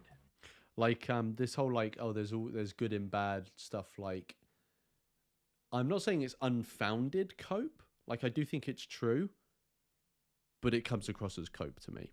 Like, yes, I also agree there can be good things found in bad, but the only reason that I'm attaching any significance to that is because I need cope, because I exist. If someone never existed, that would not be of any importance to them. Deleuze and Guattari, the video essayists, philosophers du jour, that we fucking started that trend, but anyway, present an ontology of rhizomes, interconnected concepts with complex relationships, as a challenge to the limits of duality and Western opposites. What I'm presenting here is rhizomes within rhizomes, to account for a worldview not made of harms and benefits, the complexity and nested nature of which affects whether or not life is worth living. It is my opinion that Benatar formulates a useless taxonomy with his black and white benefits and harms and the arbitrary way he lists them and categorizes them. He oscillates between this absurd objective view from the top of the universe, in which our lives have no permanent, unassailable meaning. He can't seem to find absolute good. Our joys are temporary. Our cheerfulness is an illusion, and so on. Good is not sacred. It is not indivisible. It is relative and illusory and frail. But he offers no such relativity to this other phenomenon of suffering, upon which he seems... Again, this whole idea of objective, I think he's just pulled it out his ass. Like, this is not something that Benatar talks about. Like, both of them are fundamentally subjective. Like, they are things that are valued or disvalued by subjects. They can have different qualities. Like, sure, the good things can be more illusory and less common than the bad things, but that's got nothing to do with objective or subjective. Like, you know, they're both subjective. I don't know where he's getting it, or they're getting this objective part from. Yeah, it's very bizarre. To confer a kind of sacredness, an indivisibility of being, absolute bad. But suffering, as a category, is a way to describe lots of different things, whether that's a medical taxonomy of pain, or a set of consequences you should like to avoid your child experiencing. The category of suffering only exists in as much as it is socially useful, only in as much as there are comparisons between things. Otherwise, you end up with an absurd taxonomy, as Benatar proposes, in which your family being bombed is on the same list as occasionally needing to go for a poo. Of course it's overdetermined. It's a list of everything that isn't Welsh people or hummus. Then there's this other aspect of Benatar's denial of human value that takes us even farther. this aspect of culture denial that either becomes or supports culture hostility. This point at which these inextricable links between population, gestation, eugenics, colonialism, and dehumanization all re-enter the picture via those views which are compatible with antinatalism. Which is to say, David Benatar is a Zionist. He's a white South African Zionist who... Sorry, wait, how did we get... Sorry, I got distracted because I got an update on my phone that I'm going to tell you guys about, but I don't know how the fuck we got onto the topic of Israel. No, I'll leave the update till... Actually, no, let's do the update now. Okay. Let me just switch back onto me. And I've got a little update to give everyone. So recently, I was interviewed, and the interview has just been released, I've been told. And I'm just going to get it up for you. That is what he said.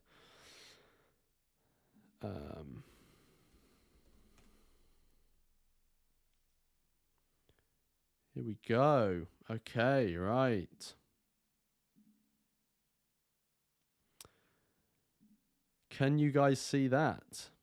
So, there is the interview.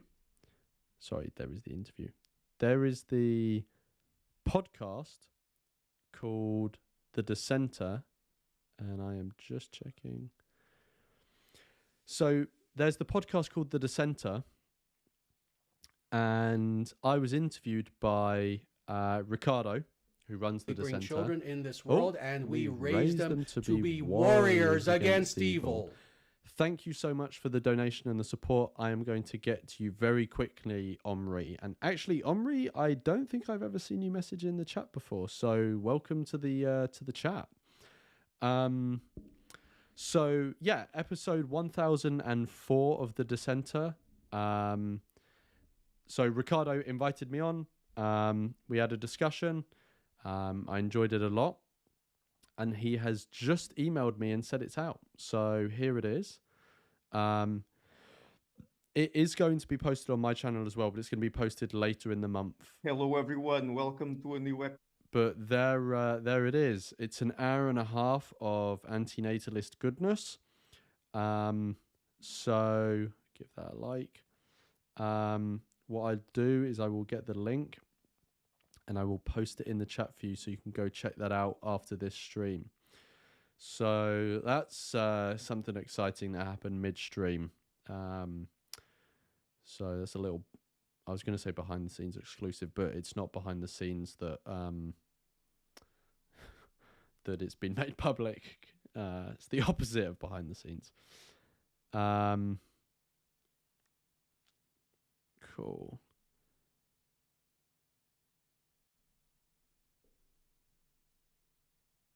Okay. And Linda... Oh, right. Sorry. Linda was saying Bad Lawrence for some reason. I didn't realize why, but it's because I made that joke. Cool. Okay. Yeah, there is the link to it. So that's exciting. Now let's get back to Omri's... Sorry, my computer is going super slow. I hope it's not affecting the stream that much. I think actually the stream is like getting a bit fucked. But hopefully... Yeah, hopefully you guys can still hear me as normal.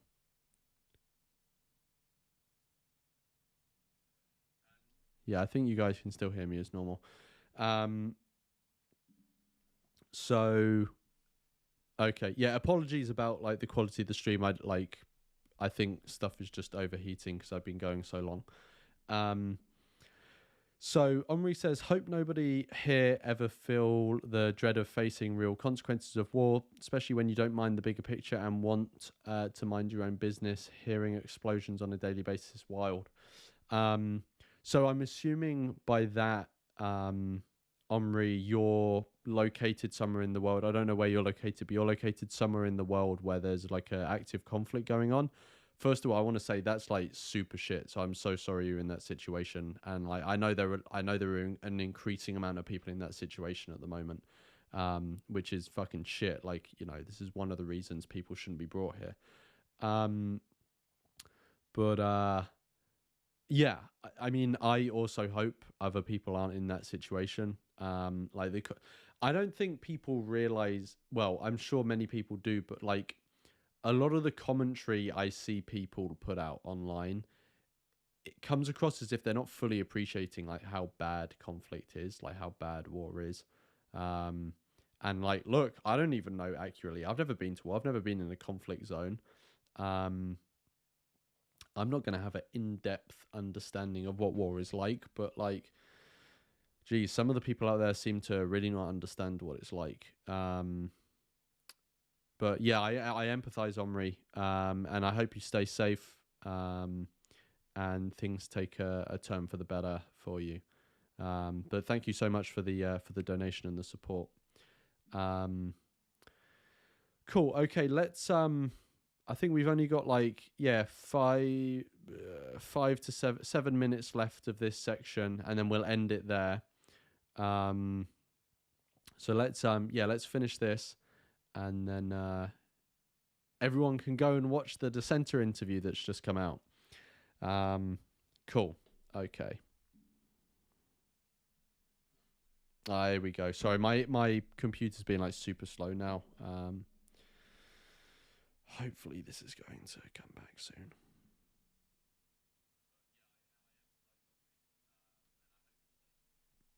All right. Well, while it is loading, I will remind you again, if people remember, there is the upcoming live stream where... Oh, why is it like lagging so bad? Let's bring it back on me. There's the upcoming live stream where I am going to be answering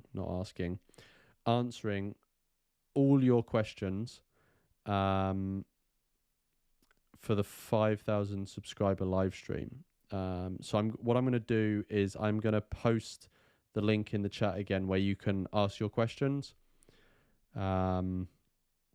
So you've got that there. Okay, this really isn't loading. I think like this is maybe a lost cause now. I don't know what's going on. I think stuff is just like overheating, to be honest. So I think it's probably best to leave the live stream there. We'll resume. I know where we're at in the video. He's just randomly gone on the topic of Israel for a reason I don't think any of us are aware of.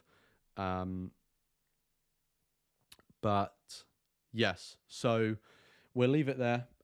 We'll carry on next time. I don't know when the next half is going to be. But thank you everyone who has donated. Thank you everyone who's watching. Thank you everyone who said hello in the chat. Make sure to get your questions in via that form link for the upcoming fundraiser live stream. You can go check out the Dissenter interview now. I think that is everything. And yeah, thank you for joining. Thank you for watching. And I will see everyone in the next live stream, which is hopefully going to be a lot less laggy. See everyone in the next one.